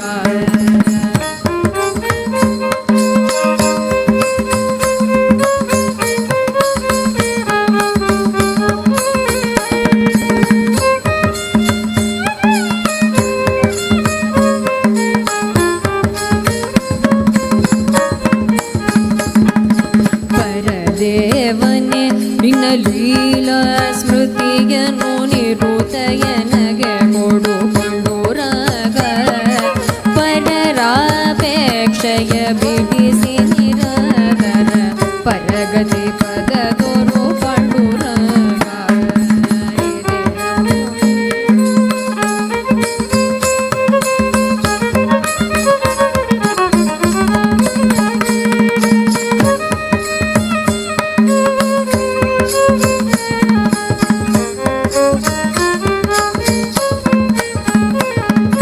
ಸುಖವಾಗಲಿ ಬಹು ದುಃಖವಾಗಲಿ ಸಖನೇನಾಗಿರು ಪಾಂಡುರಂಗ. ನಿಖಿಲಾಂತರ್ಗತ ವ್ಯಾಸ ವಿಠಲ ತವ ಮುಖ ಪಂಕಜ ತೋರು ಪಾಂಡುರಂಗ.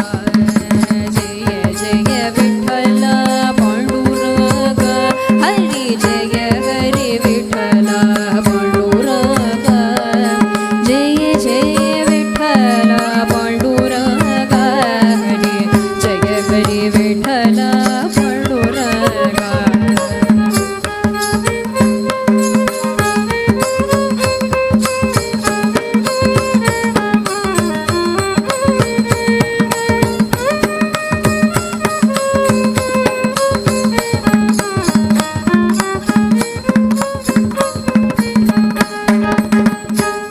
ಜಯ ಜಯ ವಿಠಲ ಪಾಂಡುರಂಗ ಹರಿ ಜಯ ಹರಿ ವಿಠಲ ಪಾಂಡುರಂಗ. ಜಯ ಜಯ ವಿಠಲ ಪಾಂಡುರಂಗ ವಿಠಲ ಪಾಂಡುರಂಗ. ವಿಠಲ ವಿಠಲ ವಿಠಲ ವಿಠಲ ವಿಠಲ ಪಾಂಡುರಂಗ. ವಿಠಲ ವಿಠಲ ವಿಠಲ ವಿಠಲ ವಿಠಲ ವಿಠಲ ಪಾಂಡುರಂಗ. ವಿಠಲ ವಿಠಲ ವಿಠಲ ವಿಠಲ ವಿಠಲ ವಿಠಲ ಪಾಂಡುರಂಗ. ವಿಠಲ ವಿಠಲ ಪಾಂಡುರಂಗ. ವಿಠಲ ಪಾಂಡುರಂಗ ವಿಠಲ ಪಾಂಡುರಂಗ ವಿಠಲ ಪಾಂಡುರಂಗ ವಿಠಲ ಪಾಂಡುರಂಗ ವಿಠಲ ಪಾಂಡುರಂಗ ವಿಠಲ ಪಾಂಡುರಂಗ ವಿಠಲ ಪಾಂಡುರಂಗ ವಿಠಲ ಪಾಂಡುರಂಗ ವಿಠಲ ಪಾಂಡುರಂಗ ವಿಠಲ ಪಾಂಡುರಂಗ ವಿಠಲ ಪಾಂಡುರಂಗ ವಿಠಲ ಪಾಂಡುರಂಗ ವಿಠಲ ಪಾಂಡುರಂಗ ವಿಠಲ ಪಾಂಡುರಂಗ ವಿಠಲ ಬೇಕು. ಆದರೆ ಯಾವಾಗ ಮುಖ್ಯವಾಗಿ ಮಾಡಬೇಕಂದ್ರೆ ಅಂತಿಮ ಕಾಲದಲ್ಲಿ ಮಾಡಬೇಕಂತೆ. ಅಂತಿಮ ಕಾಲದಲ್ಲಿ ಎಂ ಆಪಿ ಸ್ಮರಣಂ ಭಾವಂ. ಹೇಗೆ ಯಾವೊಂದು ವಿಷಯವನ್ನು, ಯಾವೊಂದು ವಸ್ತುವನ್ನು, ಯಾವುದೇ ಒಂದು ವಿಷಯವನ್ನು ಸ್ಮರಣೆ ಮಾಡ್ತೇವೋ ಅದರ ಪ್ರಕಾರ ನಮ್ಮ ಮುಂದಿನ ಜನ್ಮ ಬರುತ್ತೆ, ಹಿಂದಿನ ಜನ್ಮ. ದೇವರನ್ನು ಹೇಗೆ ಸ್ಮರಣೆ ಮಾಡ್ತೀವೋ ದೇವ್ರು ಹಾಗೆ ಬಂದು ಕಾಪಾಡ್ತಾನೆ ಅಂತೆ. ಉದಾಹರಣೆ, ಜಡಪರ್ತ ಜಿಂಕೆ ನೆನೆಸ್ಕೊಂಡು ಸತ್ತ ಜಿಂಕೆಗೆ ಬಂದ್ಬಿಟ್ಟ ಮುಂದಿನ ಜನ್ಮದಲ್ಲಿ. ಹೀಗೆ ದೇವರನ್ನ ಸ್ಮರಣೆಯನ್ನು ಹೇಗೆ ಮಾಡೋದು ಅಂತೂ ಒಂದು ವಿಷಯ ಇದೆ. ವರ್ಷ ಪೂರ್ತಿ ಕುಳಿತುಕೊಂಡು ವರ್ಷದ ಕಡೆಯಲ್ಲಿ ಬರೆಯುವ ಒಂದು ಸಣ್ಣ 3 ಗಂಟತ್ತು ಪರೀಕ್ಷೆಗಾಗಿ ವರ್ಷ ಪೂರ್ತಿ ನಾವು ಅದಕ್ಕೆ ಉಂಟಾದ ಕೆಲಸವನ್ನು ಮಾಡುತ್ತೇವಲ್ವ, ವರ್ಷ ಪೂರ್ತಿ ಓದುತ್ತೇವಲ್ವ. ಇದಕ್ಕೆ ಆ 3 ಗಂಟತ್ತು ಪರೀಕ್ಷೆ ಚೆನ್ನಾಗಿ ಮಾಡಬೇಕು ಎಂದು ಇದೆ. ಆ ವರ್ಷದ ಕಡೆಯಲ್ಲಿ ಬಂದು ಆ ಪರೀಕ್ಷೆಗೆ ಮುಂದಿನ ದಿವಸ ಕುಳಿತುಕೊಂಡು ನಾವು ಅದಕ್ಕಾಗಿ ಉಂಟಾದ ಕೆಲಸಗಳನ್ನೆಲ್ಲ ಮಾಡಿ ಪುಸ್ತಕವನ್ನು ತಟ್ಟಿ ತೆಗೆದು ಓದಿದರೆ ಪರೀಕ್ಷೆ ಚೆನ್ನಾಗಿ ಬರಿತೀವ? ಹಾಗೆ ಜೀವನವು ದೇವರ ಸ್ಮರಣೆ ಸಣ್ಣ ವಯಸ್ಸಿನಿಂದ ಮಾಡಬೇಕು. ಎಲ್ಲೋ 60 ವಯಸ್ಸಾದಮೇಲೆ ನೋಡ್ಕೊಳ್ಳೋಣ, ರಿಟೈರ್ಮೆಂಟ್ ಆದಮೇಲೆ ನೋಡ್ಕೊಳ್ಳೋಣ ಅಂತ ತೆಗೆದರೆ ವರ್ಷದ ಕಡೆಯಲ್ಲಿ ಪುಸ್ತಕವನ್ನು ತೆರೆದು ಪರೀಕ್ಷೆ ಬರೋದಕ್ಕೆ ಸಮಾನ. ಹಾಗೆ ದೇವರ ಸ್ಮರಣೆಯನ್ನು ಇವನು ವಾಸುದೇವ ರೂಪಿ ಪರಮಾತ್ಮನನ್ನು ಹೃದಯ ಮಧ್ಯದೊಳಗೆ ಇಟ್ಟು ಸ್ಮರಣೆ ಮಾಡುತ್ತಾಗಿದ್ದ. ಪರಮಾತ್ಮ ವೈಕುಂಠದಿಂದ ವಾಸುದೇವ ರೂಪದಲ್ಲಿ ಬಂದು ಇಳಿತಾನೆ. ಧ್ರುವನಿಗೆ ಪರಮಾತ್ಮ ಬಂದು ಕಣ್ಮುಂದೆ ನಿದ್ರೂ ಅವನಿಗೆ ಗೊತ್ತಾಗಲಿಲ್ಲ, ಆಗಲೂ ಸತತವಾಗಿ ಜಪ ಮಾಡ್ತಾಗಿದ್ದನಂತೆ. ಆವಾಗ ಪರಮಾತ್ಮ ಏನು ಮಾಡಿದ, ಮನಸ್ಸಿನಲ್ಲಿದ್ದ ಆ ವಾಸುದೇವ ರೂಪವನ್ನು ಮರೆ ಮಾಡಿದನಂತೆ. ಕಣ್ಣನ್ನು ತೆರೆದು ನೋಡುತ್ತಾನೆ, ದೇವ ಬಲ್ದ ನಮ್ಮ ಸರ್ವೋತ್ತಮನಾದ ಪರಮಾತ್ಮ, ಶ್ರೀಪತಿಯಾದ ಪರಮಾತ್ಮ, ಜ್ಞಾನಿಗಳು ನಿತ್ಯ ಅನ್ನ ಪಾನಾದಿಗಳನ್ನು ಬಿಟ್ಟು ನಾನಾ ವಿಧ ತಪಸ್ಸು ಮಾಡಿದರೂ ಧ್ಯಾನದಿಂದ ಚಿಲುಕದ ಆ ಪರಮಾತ್ಮ ಧ್ರುವ ಮಾಡಿದ ತಪಸ್ಸನ್ನು ಮೆಚ್ಚಿ ಕಣ್ಣು ಮುಂದೆ ಅಂತಹ ಸ್ವಾಮಿ ಬಂದನು.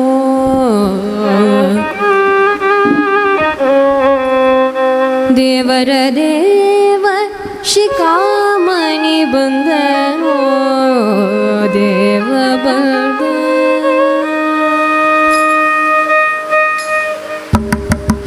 ದೇವ ಬಲ್ದ ನಮ್ಮ ಸ್ವಾಮಿ ಬಂದನು, ದೇವ ಬಲ್ದ ನಮ್ಮ ಸ್ವಾಮಿ ಬಂದನು. ದೇವರ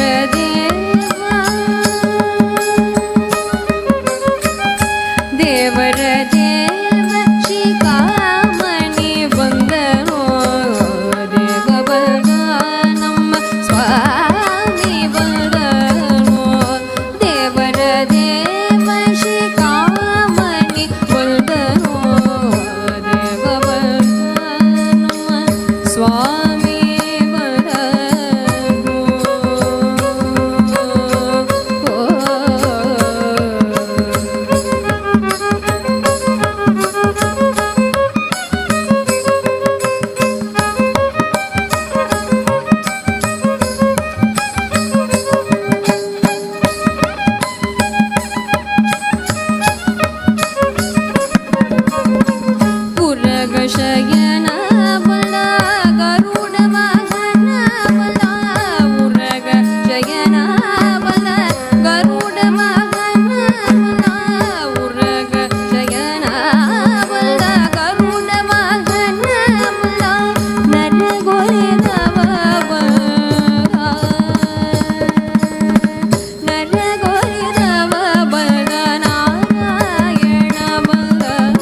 ನಗುಮುಖ ಪುರದರ ವಿಠಲ ಬಲನೋ ನಗುಮುಖ ಪುರದರ ವಿಠಲ ಬಲನೋ ದೇವ ಬಲನೋ ಸ್ವಾಮಿ ಬಲನೋ ದೇವರ ದೇವ ಶಿಖಾಮಣಿ ಬಲನೋ ದೇವ ಬಲನಮ ಸ್ವಾಮಿ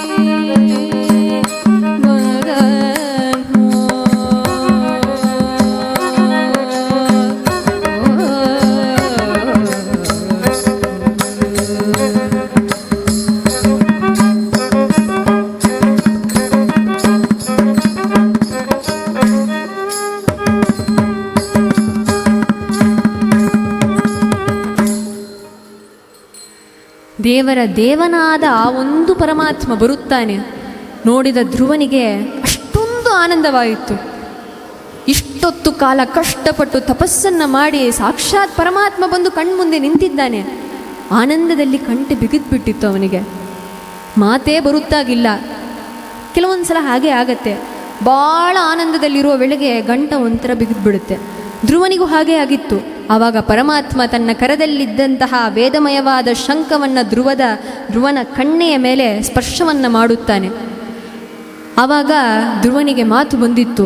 ಬಂದ ತಕ್ಷಣ ಏನೂ ಕೇಳದೆ ಪರಮಾತ್ಮನನ್ನು ನೋಡಿ ಯೋ ಅಂತ ಪ್ರವಿಶ್ಯ ಮಮವಾಚ ಮಿಮಾಂ ಪ್ರಸುಪ್ತಾಂ ಅಂತ ಹೇಳುತ್ತಾನೆ. ಹೇ ಪರಮಾತ್ಮ, ನನ್ನ ಒಳಗೆ ನಿಂತು ನನ್ನ ಮಾತನ್ನು ನುಡಿಸುವವನೇ ಅಂತ ಪ್ರಾರಂಭ ಮಾಡಿಸಿದನಂತೆ. ನೀನು ಎಲ್ಲರ ಒಳಗೆ ನಿಂತು ಮಾತನ್ನು ನುಡಿಸುತ್ತೀಯ. ಈ ದೇಹದೊಳಗೆ ಇಂದ್ರಿಯಗಳು ಇವೆ. ಆ ಇಂದ್ರಿಯ ಒಳಗೆ ತತ್ವಗಳು ಇವೆ. ಆ ತತ್ವ ಪಂಚ ಜ್ಞಾನೇಂದ್ರಿಯ, ಪಂಚ ಕರ್ಮೇಂದ್ರಿಯ, ಪಂಚ ತನ್ಮಾತ್ರ, ಪಂಚತ್ರಣ, ಬುದ್ಧಿ, ಮನಸ್ಸು, ಚಿತ್ತ, ಅಹಂಕಾರ ಇತ್ಯಾದಿ 24 ತತ್ವಗಳ ಒಳಗೆ ವಾಯುದೇವರಿದ್ದರೆ. ಆ ವಾಯುದೇವರ ಒಳಗೆ ಭಾರತೀಯ ರಮಣ ಮುಖ್ಯ ಪ್ರಾಣಾಂತರ್ಗತನಾಗಿ ನೀನು ನಿಂತು ಮಾತನ್ನು ನುಡಿಸುತ್ತೀಯಾ ಅಂತ ಪ್ರಾರಂಭ ಮಾಡಿಸಿ ಪರಮಾತ್ಮನನ್ನು ಹೊಗಳುತ್ತಾನೆ. ಈ ಜಗತ್ತಿನಲ್ಲಿ ಏನೇನು ವಿರುದ್ಧವಾದ ವಿಷಯಗಳಿವೆ ಅವೆಲ್ಲವೂ ನಿನಗೆ ಹೊಂದುತ್ತಾಗಿದೆ. ಸಣ್ಣವಾಗಿರುವವನು ನೀನೆ, ಉದ್ದವಾಗಿರುವವನು ನೀನೆ, ಗಿಟ್ಟಗಿರುವವನು ನೀನೆ, ನೆಟ್ಟಿಗಿರುವವನು ನೀನೆ, ಗಾತ್ರವಾಗಿರುವವನು ನೀನೆ, ಗಾತ್ರ ಇಲ್ಲದೇ ಇರುವವನು ನೀನೆ. ಅನೋರಣೀಯ ಮಹತೋ ಮಹೀಯ ಅನುವಿಗೆ ಅನುವಾಗಿ, ಅನುವಿನೊಳಗೆ ಅನುವಾಗಿ ಸಣ್ಣದಾಗಿ, ಘನಕ್ಕೆ ಗಣವಾಗಿ, ಘನಕ್ಕೆ ಘನವಾಗಿ, ಅಣುವಿನೊಳಗೆ ಅಣುವಾಗಿ, ಘನಕ್ಕೆ ಘನವಾಗಿ, ಗುಣತ್ರಯ ತತ್ವಕ್ಕೆ ಮೀರಿದ ದೊರೆಯಾಗಿ, ಗುಣನಿಧಿ ಪುರಧರ ವಿಠಲ ನಿನ್ನ ಮಹಿಮೆ ಎನಿಕೆ ಮಾಡುವರ್ಯಾರೋ, ನಿನ್ನ ಮಹಿಮೆ ಎನಿಕೆ ಮಾಡುವರ್ಯಾರೋ, ನಿನ್ನ ಮಹಿಮೆ ಎನಿಕೆ ಮಾಡುವರ್ಯಾರೋ, ಎನ್ನಪ್ಪನೇ ಎಲ್ಲಪ್ಪನೇ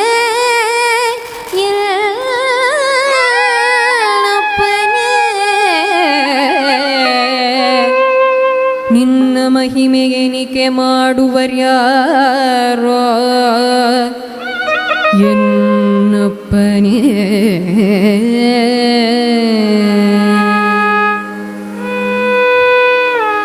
ಇಂತಹ ಮಹಿಮೆಯನ್ನು ಪಡೆದವನು ನೀನೆ. ನಿನ್ನ ಮಹಿಮೆಯನ್ನು ಎನಿಸುವವರು ಯಾರು? ಸಿರಿವಿರಿಂಚಾದಿಗಳಿಗೂ ಅರಿಯದಂಥ ಮಹಿಮೆಗಳನ್ನು ಪಡೆದವನು. ಅಂತಹ ಪರಮಾತ್ಮ ಕೇಳುತ್ತಾನೆ, ವರವನ್ನು ಕೊಡುತ್ತೇನೆ, ಏನು ವರ ಬೇಕು ಕೇಳು ಅಂದಾಗ ಧ್ರುವ ಹೇಳುತ್ತಾನೆ, ನನ್ಗಿಂತ ನನ್ನ ಒಳಗೆ ಇದ್ದು ನನ್ನ ಕರ್ಮಗಳನ್ನು ಮಾಡಿಸಿ ಪ್ರೇರಣೆಯನ್ನು ಮಾಡಿಸುವವನು ನೀನೇ. ಆದ ಕಾರಣ ನನಗೆ ಏನು ಬೇಕು ಎಂಬುದು ನನಗಿಂತಲೂ ನಿನಗೆ ಚೆನ್ನಾಗಿ ಗೊತ್ತು, ನೀನೇ ವರ ಕೊಡು ಅಂತ ಕೇಳುತ್ತಾನೆ. ಆವಾಗ ಪರಮಾತ್ಮ ಹೇಳುತ್ತಾನೆ, ನೀನೇನು ನಿನ್ನ ತಂದೆ ತೊಡೆ ಮೇಲೆ ಒಂದು ಸ್ಥಾನ ಬೇಕು ಅಂತ ಕೇಳಿಕೊಂಡೇ ನೀನು ವರವನ್ನು, ಈ ಒಂದು ತಪಸ್ಸನ್ನು ಮಾಡಲಿಕ್ಕೆ ಶುರು ಮಾಡಿದೆ ಅಲ್ವಾ? ಕೇವಲ ತಂದೆ ತೊಡೆ ಮಾತ್ರ ಅಲ್ಲ, 36,000 ವರುಷ ಕಾಲ ಅಖಂಡ ಭೂಮಂಡಲದ ರಾಜ್ಯದ ಭಾರ ಧ್ರುವಮಂಡಲ ಪದವಿ, ಶಿಂಶುಮಾರ ಲೋಕದಲ್ಲಿ ಉತ್ತಮವಾದಂತಹ ಸ್ಥಾನವನ್ನು ನಿನಗೆ ಕೊಡುತ್ತೇನೆ ಅಂತ ಪರಮಾತ್ಮ ವರವನ್ನು ಕೊಟ್ಟು ಮತ್ತು ಪ್ರತ್ಯಕ್ಷನಾಗಿ ವೈಕುಂಠಕ್ಕೆ ತಲುಪಿದ. ಇವಾಗ ನಮ್ಗೆ ಅನಿಸ್ಬೋದು, ಏನಪ್ಪ ಅದು, ಜ್ಞಾನಿಗಳು ನಿತ್ಯ ಅನ್ನಪಾನವೆಲ್ಲ ಬಿಟ್ಟುಕೊಂಡು ನಾನಾ ವಿಧ ತಪಸ್ಸನ್ನೆಲ್ಲ ಮಾಡಿದರೂ ಸಿಗದೇ ಇರುವ ಪರಮಾತ್ಮ ಒಂದು ಸಣ್ಣ ಮಗು, 5 ತಿಂಗಳ ಮಗು ಮಾಡಿದ ತಪಸ್ಸನ್ನು ಮೆಚ್ಚಿ ಹೀಗೆ ಮಾಡಿಬಿಟ್ಟನಲ್ಲ, ಹಾಗಾದರೆ ಪರಮಾತ್ಮ ವಯಸ್ಸನ್ನು ನೋಡುತ್ತಾನಾ? ಓ, ನಿಮ್ಮ ವಯಸ್ಸಾಗಿದ್ಯಾ, ನೀನು ಇನ್ನೂ ಹೆಚ್ಚು ಕಾಲ ತಪಸ್ಸು ಮಾಡು, ನೀನು ಸಣ್ಣದಾಗಿದ್ಯಾ, ನಿನಗೆ ಬೇಗ ಫಲವನ್ನು ಕೊಡುತ್ತೇನೆ ಅಂತ ಪಕ್ಷಪಾತವನ್ನು ಮಾಡಿಸುತ್ತಾನ ಅನ್ನಿಸ್ಬೋದು ಸಾಮಾನ್ಯವಾಗಿ. ಭಾಗವತದ ಸಪ್ತಮ ಸ್ಕಂದ ಶುರು ಆಗೋದೇ ಈ ಒಂದು ವಿಷಯದಿಂದ. ಪರಮಾತ್ಮ ಎಂದಿಗೂ ಯಾರಿಗೂ ಯಾವತ್ತಿಗೂ ಪಕ್ಷಪಾತ ಮಾಡುವವನು ಅಲ್ಲ. ಮತ್ತು ಹೇಗೆ 5 ತಿಂಗಳು ಮಾಡಿ ತಪಸ್ಸಿಗೆ ಪರಮಾತ್ಮ ಮೆಚ್ಚಿಬಿಟ್ಟ? ಹಿರಣ್ಯಕಶಿಪು ಉದ್ದ, ಅವನು ಎಷ್ಟು ವರ್ಷದ ಕಾಲ ತಪಸ್ಸು ಮಾಡಿದ? ಎಷ್ಟೋ ಜನರಿದ್ದಾರೆ, ಅವರೆಲ್ಲ ಎಷ್ಟು ವರ್ಷದ ಕಾಲ ತಪಸ್ಸು ಮಾಡಿದ್ರು, ಕೇವಲ 5 ತಿಂಗಳು ಮಾಡಿದ ತಪಸ್ಸಿಗೆ ಮೆಚ್ಚಿ ಸಣ್ಣ ಮಗು ಅಂತ ಪಕ್ಷಪಾತ ಮಾಡುತ್ತಾನ ಅಂತ ಅನ್ನಿಸ್ಬೋದು. ಆದರೆ ಇಲ್ಲ, ಭಾಗವತ ಸ್ಪಷ್ಟವಾಗಿ ತಿಳಿಸಿಕೊಡುತ್ತದೆ. ಒಂದು ವರವನ್ನು, ಒಂದು ವಿಷಯವನ್ನು ಒಬ್ಬರಿಗೆ ನೀಡಬೇಕಾದರೆ ಜೀವರಾಶಿಗಳಿಗೆ ಅವರವರ ಯೋಗ್ಯತೆಗೆ ತಕ್ಕಂತೆ ಅವರ ಒಳಗಿನಿದ್ದು ಪ್ರೇರಣೆಯನ್ನು ಮಾಡಿಸಿ, ಕರ್ಮವನ್ನು ಮಾಡಿಸಿ, ಅದಕ್ಕೆ ಉಂಟಾದ ಫಲವನ್ನು ಪರಮಾತ್ಮ ಕೊಡುತ್ತಾನೆ ಹೊರತು ಇವನು ಸಣ್ಣವನು, ಇವನು ದೊಡ್ಡವನು, ಇವನು ಚಿಕ್ಕವನು, ಇವನು ಹೀಗೆ ಹಾಗೆ ಅಂತ ಪಕ್ಷಪಾತ ನೋಡಿ ಪರಮಾತ್ಮ ಎಂದಿಗೂ ವರ ಕೊಡುವವನು ಅಲ್ಲ. ಹಾಗೆ ಧ್ರುವ ಮಹಾರಾಜನಿಗೆ ಏನು ಎಂತಹ ಯೋಗ್ಯತೆ ಇದ್ದಿತ್ತಂದರೆ, ಇದಕ್ಕೆ ಹಿಂದಿನ ಜನ್ಮದಲ್ಲಿ ವಿಷ್ಣು ಶರ್ಮ ಎಂಬ ಬ್ರಾಹ್ಮಣನಾಗಿದ್ದಿದ್ದನಂತೆ.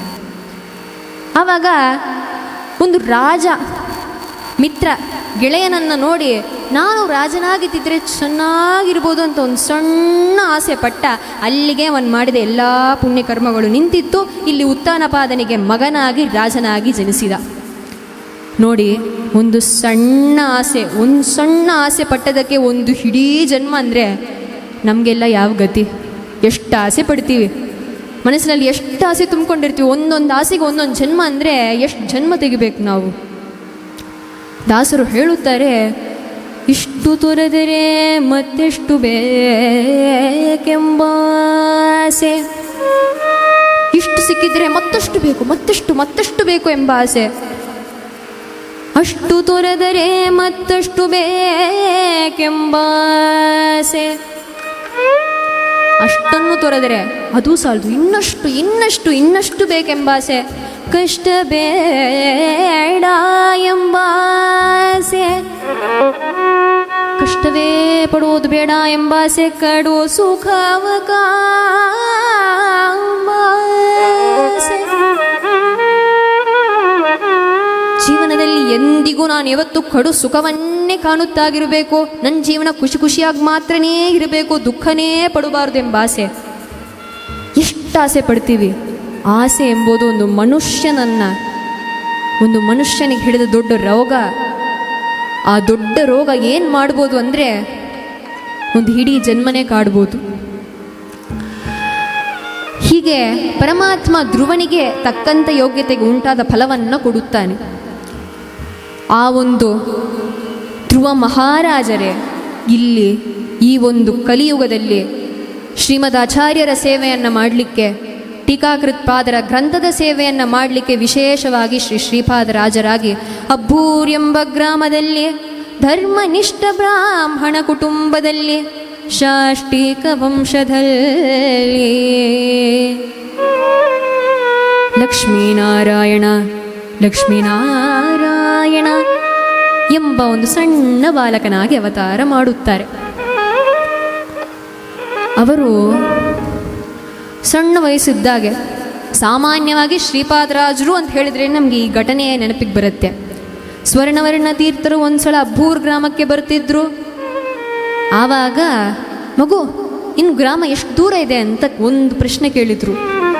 ಅದಕ್ಕೆ ಶ್ರೀಪಾದರಾಜರು ಜ್ಞಾನಿಗಳು ಹೇಗೆ ಉತ್ತರ ಕೊಡುತ್ತಾರೆ, ನನ್ನನ್ನು ನೋಡಿ, ಮೇಲಿರುವ ಸೂರ್ಯನನ್ನು ನೋಡಿ, ಈ ಗೋವುಗಳನ್ನು ನೋಡಿ ನೀವೇ ತಿಳ್ಕೊಳ್ಳಿ ಅಂತ ಹೇಳಿಬಿಟ್ರು. ಇದೇನಪ್ಪ ಇದು, ಗ್ರಾಮ ಎಲ್ಲಿದೆ ಅಂತ ಕೇಳಿದ್ದಕ್ಕೆ ಈ ಮಗು ಹೀಗೆ ಹೇಳ್ತಿದೆ ಅಂತ ಅನಿಸ್ಬೋದು. ಆದರೆ ಅವರು ಹೇಗೆ ಹೇಳಿದ್ದಾರೆ ಅಂದರೆ, ಅವರು ಸಣ್ಣ ಬಾಲಕ, ಲಕ್ಷ್ಮೀನಾರಾಯಣ ಸಣ್ಣ ಬಾಲಕ, ಅಷ್ಟೊಂದು ಗೋವುಗಳಿದ್ದಿತ್ತು, ಸೂರ್ಯ ಅಸ್ತಮನ ಆಗ್ತಾಗಿದ್ದಿತ್ತು. ಹಾಗಾದರೆ ಸೂರ್ಯ ಅಸ್ತಮನ ಆಗುವ ಕಾಲದಲ್ಲಿ ಅಷ್ಟೊಂದು ಗೋವುಗಳನ್ನಿಟ್ಟುಕೊಂಡು ಸಣ್ಣ ಬಾಲಕ ಊರಿನಿಂದ ಭಾಳ ದೂರ ಬರೋದು ಸಾಧ್ಯನೇ ಇಲ್ಲ. ಹಾಗಾದರೆ ಏನರ್ಥ? ಗ್ರಾಮ ಪಕ್ಕದಲ್ಲೇ ಇದೆ ಅಂತ ಅರ್ಥ. ಸ್ವರ್ಣವರ್ಣ ತೀರ್ಥರು ಇದನ್ನು ನೋಡಿ ಆಶ್ಚರ್ಯಪಟ್ಟರು. ಆ ಮಗು ಮಾತಿನ ನಿಶಿದ, ಮಾತಿನ ತ್ವರಿತ, ಮುಖದ ಸೆಳೆತ, ಜ್ಞಾನದ ಹರಿತವನ್ನು ನೋಡಿ ಅವರು ಹೇಳುತ್ತಾರೆ, ನನ್ನ ಉತ್ತರಾಧಿಕಾರಿಗಳು ಇರಬೇಕಾದ್ರೆ ಇಂತಹ ಉತ್ತರಾಧಿಕಾರಿಗಳು ಇವರೇ ನಮಗೆ ಉತ್ತರಾಧಿಕಾರಿಗಳಾಗಿರಬೇಕು ಅಂತ ಪಟ್ಟಾಭಿಷಿಕ್ತರಾಗಿ ಮಾಡಿಸಿ, ಪಟ್ಟಾಭಿಷೇಕವನ್ನು ಮಾಡಿಸಿ ಲಕ್ಷ್ಮೀನಾರಾಯಣ ತೀರ್ಥ ಅಂತ ಆಶ್ರಮದ ನಾಮವನ್ನು ಕೊಡುತ್ತಾರೆ. ನೋಡಿ, ಒಂದು ಬೆಲೆ, ಒಂದು ಮಾತಿನ ಬೆಲೆ ಎಷ್ಟು ಎಂಬುದನ್ನು ಶ್ರೀಪಾದರಾಜರನ್ನು ನೋಡಿ ತಿಳ್ಕೋಬೇಕು. ಜ್ಞಾನಿಗಳು ಅವರ ಬಗ್ಗೆ ಹೇಳ್ಕೊಂಡೇ ತಿಳಿಬೇಕು ಎಂಬ ಅವಶ್ಯಕತೆ ಇಲ್ಲ, ಅವರನ್ನು ನೋಡಿನೇ ತಿಳಿಬೇಕು ಎಂಬ ಅವಶ್ಯಕತೆ ಇಲ್ಲ. ಅವರ ಬಾಯಿನಿಂದ ಬರುವ ಒಂದೊಂದು ಸಣ್ಣ ಮಾತು ಸಹ ದೊಡ್ಡ ಮಾತಾಗಿರುತ್ತೆ. ಅವರ ಬಾಯಿನಿಂದ ಬರುವಂತಹ ಒಂದೊಂದು ಸಣ್ಣ ಮಾತು ಅವರ ಜ್ಞಾನದ ಮಟ್ಟೆಯನ್ನು ತೋರಿಸಿಕೊಡುವಂತಹ ಮಾತಾಗಿರುತ್ತೆ. ಹಾಗೆ ಶ್ರೀಪಾದರಾಜರು ಪಟ್ಟಾಭಿಷಿಕ್ತರಾಗಿ ಬಹಳ ವರ್ಷದ ಕಾಲ ಶ್ರೀರಂಗಕ್ಕೆ ಹೋಗಿ ವಾಸ ಮಾಡಿದರಂತೆ. ಶ್ರೀಮದಾಚಾರ್ಯರಿಂದ ಬಂದಂತಹ ಶ್ರೀಮದಾಚಾರ್ಯರ ಪ್ರಥಮ ಶಿಷ್ಯರು ಪದ್ಮನಾಭ ತೀರ್ಥರು, ನರಹರಿ ತೀರ್ಥರು, ಮಾಧವ ತೀರ್ಥರು, ಅಕ್ಷೋಭ್ಯ ತೀರ್ಥರು. ಪದ್ಮನಾಭ ತೀರ್ಥರಿಂದ ಉಳಿದು ಬಂದದ್ದು ಶ್ರೀಪಾದರಾಜ ಮಠ. ಪದ್ಮನಾಭ ತೀರ್ಥರ ನಂತರ ಲಕ್ಷ್ಮೀಧರ ತೀರ್ಥರು, ಸಂಕರ್ಷಣ ತೀರ್ಥರು, ಪರಶುರಾಮ ತೀರ್ಥರು, ಆದಿರಾಜ ತೀರ್ಥರು, ಸತ್ಯವ್ರತ ತೀರ್ಥರು, ಸ್ವರ್ಣವರ್ಣ ತೀರ್ಥರು, ನಂತರ ಶ್ರೀಪಾದರಾಜರು. ಆ ಇಡೀ ಪರಂಪರೆಯಲ್ಲಿ ಅತ್ಯಂತ ಪ್ರಸಿದ್ಧವಾದವರು ನಮ್ಮ ಶ್ರೀಪಾದರಾಜರು ಆದ ಕಾರಣ ಪದ್ಮನಾಭ ತೀರ್ಥರ ಮಠದಲ್ಲಿ ಇವರಿಗೆ ಒಂದು ಉತ್ತಮವಾದ, ಒಂದು ದೊಡ್ಡ ಹೆಸರು, ಒಂದು ದೊಡ್ಡ ಸ್ಥಳ ಇವೆ. ಹೀಗೆ ಆ ಶ್ರೀಪಾದರಾಜರು ವಿಶೇಷವಾಗಿ ಬಹಳ ವರ್ಷದ ಕಾಲ ಶ್ರೀರಂಗದಲ್ಲಿ ವಾಸ ಮಾಡುತ್ತಾಗಿದ್ರಂತೆ. ಅಲ್ಲಿ ಹಾಗೆ ವಾಸ ಮಾಡುತ್ತಾಗಿರೋ ವೇಳೆಗೆ ಒಂದು ಸಮಯ ಏನಾಗಿತ್ತು, ಶ್ರೀರಂಗನಾಥನನ್ನು ನೋಡಿ ಹೇಳುತ್ತಾರೆ. ಅಲ್ಲಿಗೂ ಸಹ ಅವರು ಹರಿನಾಮ ಸಂಕೀರ್ತನೆಯನ್ನು ಮಾಡುತ್ತಾಗಿದ್ರಂತೆ. ರಂಗನಾಥನನ್ನು ನೋಡಿ ಹೇಳುತ್ತಾರೆ, ಕಣ್ಗಳಿಗೆ ಯದುಭೂಷಣ, ಕಣ್ಗಳಿಗೆ ಭೂಷಣ. ಇದು ರಂಗನ್ನ ನೋಡುವುದು. ನಾಲಿಗೆ ಯದುಭೂಷಣ, ನಾರಾಯಣನ ನಾಮ, ನಾರಾಯಣ ನಾರಾಯಣ ನಾರಾಯಣ ಅಂತ ಸ್ಮರಣೆ ನಾಲಿಗೆಗೆ ಭೂಷಣ. ನಾಲಿಗೆಗೆ ಯದುಭೂಷಣ, ನಾರಾಯಣನ ನಾಮವೇ ನಾಲಿಗೆ ಭೂಷಣ. ಎರಡು ಕಾಲಿಗೆ ಯದುಭೂಷಣ, ಹರಿಯಾತ್ರೆ ಮಾಡೋದೇ ಕಾಲಿಗೆ ಭೂಷಣ. ಒಂದು ಮನೆಗೆ ಯದುಭೂಷಣ, ತುಳಸಿ ಬೃಂದಾವನ ಇರೋದೇ ಭೂಷಣ. ಕಣ್ಗಳಿಗೆ ಭೂಷಣ, ರಂಗನ್ನ ನೋಡುವುದೇ ಅಂತ ಹೇಳಿ ಕಣ್ಗಳಿದ್ಯಾತಕೋ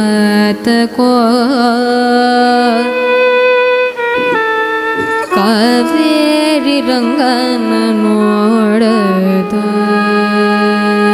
ಕಣ್ಗಳಿದ್ಯಾತಕೋ ಕಾವೇರಿ ರಂಗನ ನೋಡದ, ಕಣ್ಗಳಿದ್ಯಾತಕೋ ಕಾವೇರಿ ರಂಗನ ನೋಡದ, ಕಣ್ಗಳಿದ್ಯಾತಕೋ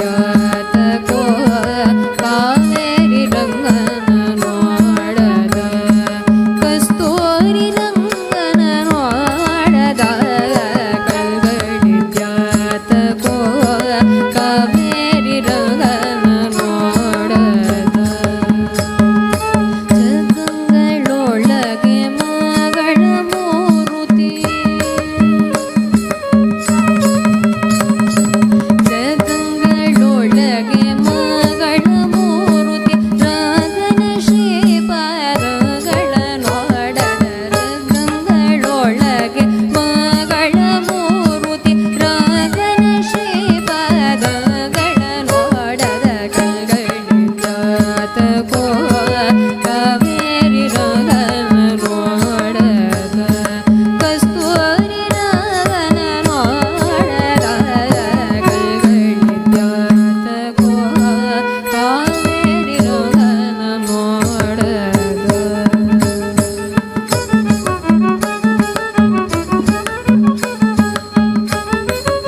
ನಾಲಿಗೆಯದು ಭೂಷಣ, ನಾರಾಯಣನ ನಾಮವೇ ಭೂಷಣ. ಕಾಲಿಗೆ ಎದು ಭೂಷಣ, ಹರಿಯಾತ್ರೆ ಮಾಡೋದು ಕಾಲಿಗೆ ಭೂಷಣ. ಕಣ್ಗಳಿಗೆ ಎದು ಭೂಷಣ, ರಂಗನ್ನ ನೋಡುವುದೇ ಕಣ್ಗಳಿಗೆ ಭೂಷಣ ಅಂತ ಹೇಳಿ ಕಣ್ಗಳಿದ್ಯಾತಕೋ ಕಾವೇರಿ ರಂಗನ ನೋಡದ, ಕಣ್ಗಳಿದ್ಯಾತಕೋ ಕಾವೇರಿ ರಂಗನ ನೋಡದ, ಕಸ್ತೂರಿ ರಂಗನ ನೋಡದ, ಕಣ್ಗಳಿದ್ಯಾತಕೋ ಕಾವೇರಿ ರಂಗನ ನೋಡದ.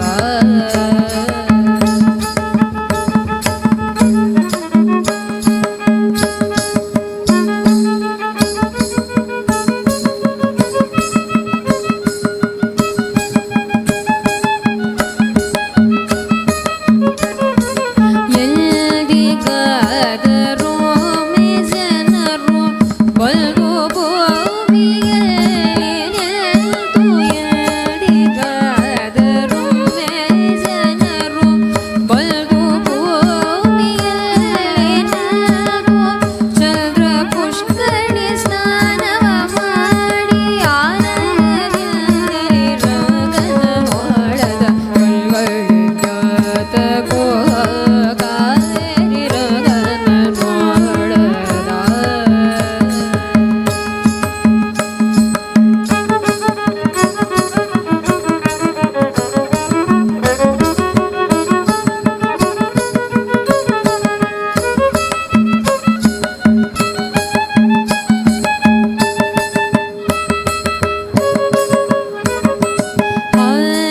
ಹಾರಹೀರವೈ ಜಯಂತಿ ಘೋರ ಮುತ್ತಿನ ಹಾರ ಪದಕ, ಹಾರಹೀರವೈ ಜಯಂತಿ ಘೋರ ಮುತ್ತಿನ ಹಾರ ಪದಕ, ತೆರನೇರಿ ಬೀದಿಲಿ ಮೆರೆವ ರಂಗ ವಿಠಲನ ನೋಡದ, ತೆರನೇರಿ ಬೀದಿಲಿ ರಂಗ ವಿಠಲ,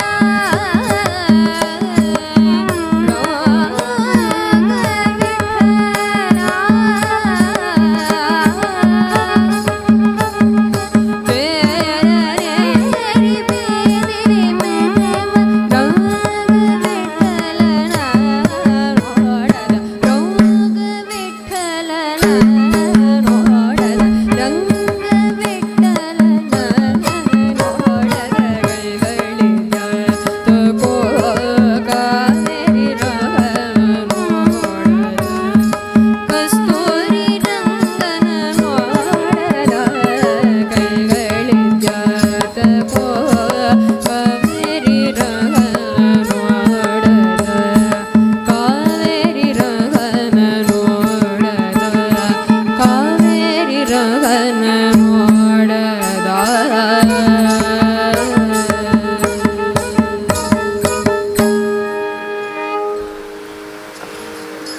ಕಣ್ಗಳಿದ್ಯಾತಕೋ ಕಾವೇರಿ ರಂಗನ ನೋಡದ ಅಂತ ಶ್ರೀಪಾದರಾಜರು ರಂಗನಾಥನ ಮೇಲೆ ಅನೇಕ ಕೃತಿಗಳನ್ನು ರಚಿಸಿದ್ದಾರೆ. ದಾಸ ಸಾಹಿತ್ಯಕ್ಕೆ ಪಿತಾಮಹರಾದ ಅವರು ಮುಂದೆ ಹುನ್ಸಮಯ ತೀರ್ಥಯಾತ್ರೆ ಮಾರ್ಗದಲ್ಲಿ ಮುಳುಬಾಗಿಲು ಕ್ಷೇತ್ರಕ್ಕೆ ಬಂದಾಗ ಪರಮ ಪವಿತ್ರವಾದಂತಹ ಕ್ಷೇತ್ರ, ಅಕ್ಷೋಭ್ಯ ತೀರ್ಥರಿಂದ ಪ್ರಸಿದ್ಧವಾದಂತಹ ಈ ಒಂದು ಕ್ಷೇತ್ರಕ್ಕೆ ಶ್ರೀಪಾದರಾಜರು ಒಂದು ಸಮಯ ಬಂದಾಗ ಅಕ್ಷೋಭ್ಯ ತೀರ್ಥರು ನಿತ್ಯವೂ ವಾದಕ್ಕೆ ಹೋಗ್ಲಿಕ್ಕೆ ಮುಂದೆ ಅಂಗಾರದಿಂದ ಪರಮಾತ್ಮನ ಸ್ಮರಣೆಯನ್ನು ಮಾಡುತ್ತಾಗಿದ್ದರಂತೆ. ಯಾವ ಪರಮಾತ್ಮನನ್ನ, ಯಾವ ರೂಪಿ ಪರಮಾತ್ಮನನ್ನ? ಸಿಂಹರೂಪನಾದ ಶ್ರೀಹರೇ,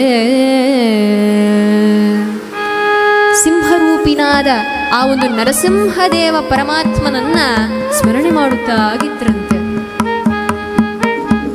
ಸಿಂಹರೂಪನಾದ ಶ್ರೀಹರೇ, ಓ ನಾಮಗಿರೀಶನೆ ಸಿಂಹರೂಪನಾದ ಶ್ರೀಹರೇ, ಒಮ್ಮನದಿಂದ ನಿಮ್ಮನು ಭಜಿಸಲು, ಒಮ್ಮನದಿಂದ ನಿಮ್ಮನು ಭಜಿಸಲು ಸಮ್ಮತದ ಕಾಯ್ಬನದ ಹರಿಸು ರೂಪ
ಅಂತ ನರಸಿಂಹದೇವರನ್ನ ಉಪಾಸನೆಯನ್ನು ಮಾಡುವಾಗ ವಿಶೇಷವಾಗಿ ಅಕ್ಷೋಭ್ಯ ತೀರ್ಥರು ಕರಾರ್ಚಿತ ಯೋಗ ನರಸಿಂಹದೇವರ ಪ್ರತಿಷ್ಠಾಪನೆಯನ್ನು ಮಾಡಿ ಅಲ್ಲಿ ನರಸಿಂಹದೇವರ ವಿಶೇಷ ಅನುಗ್ರಹವನ್ನು ಪಡೆದಿದ್ದಾರೆ.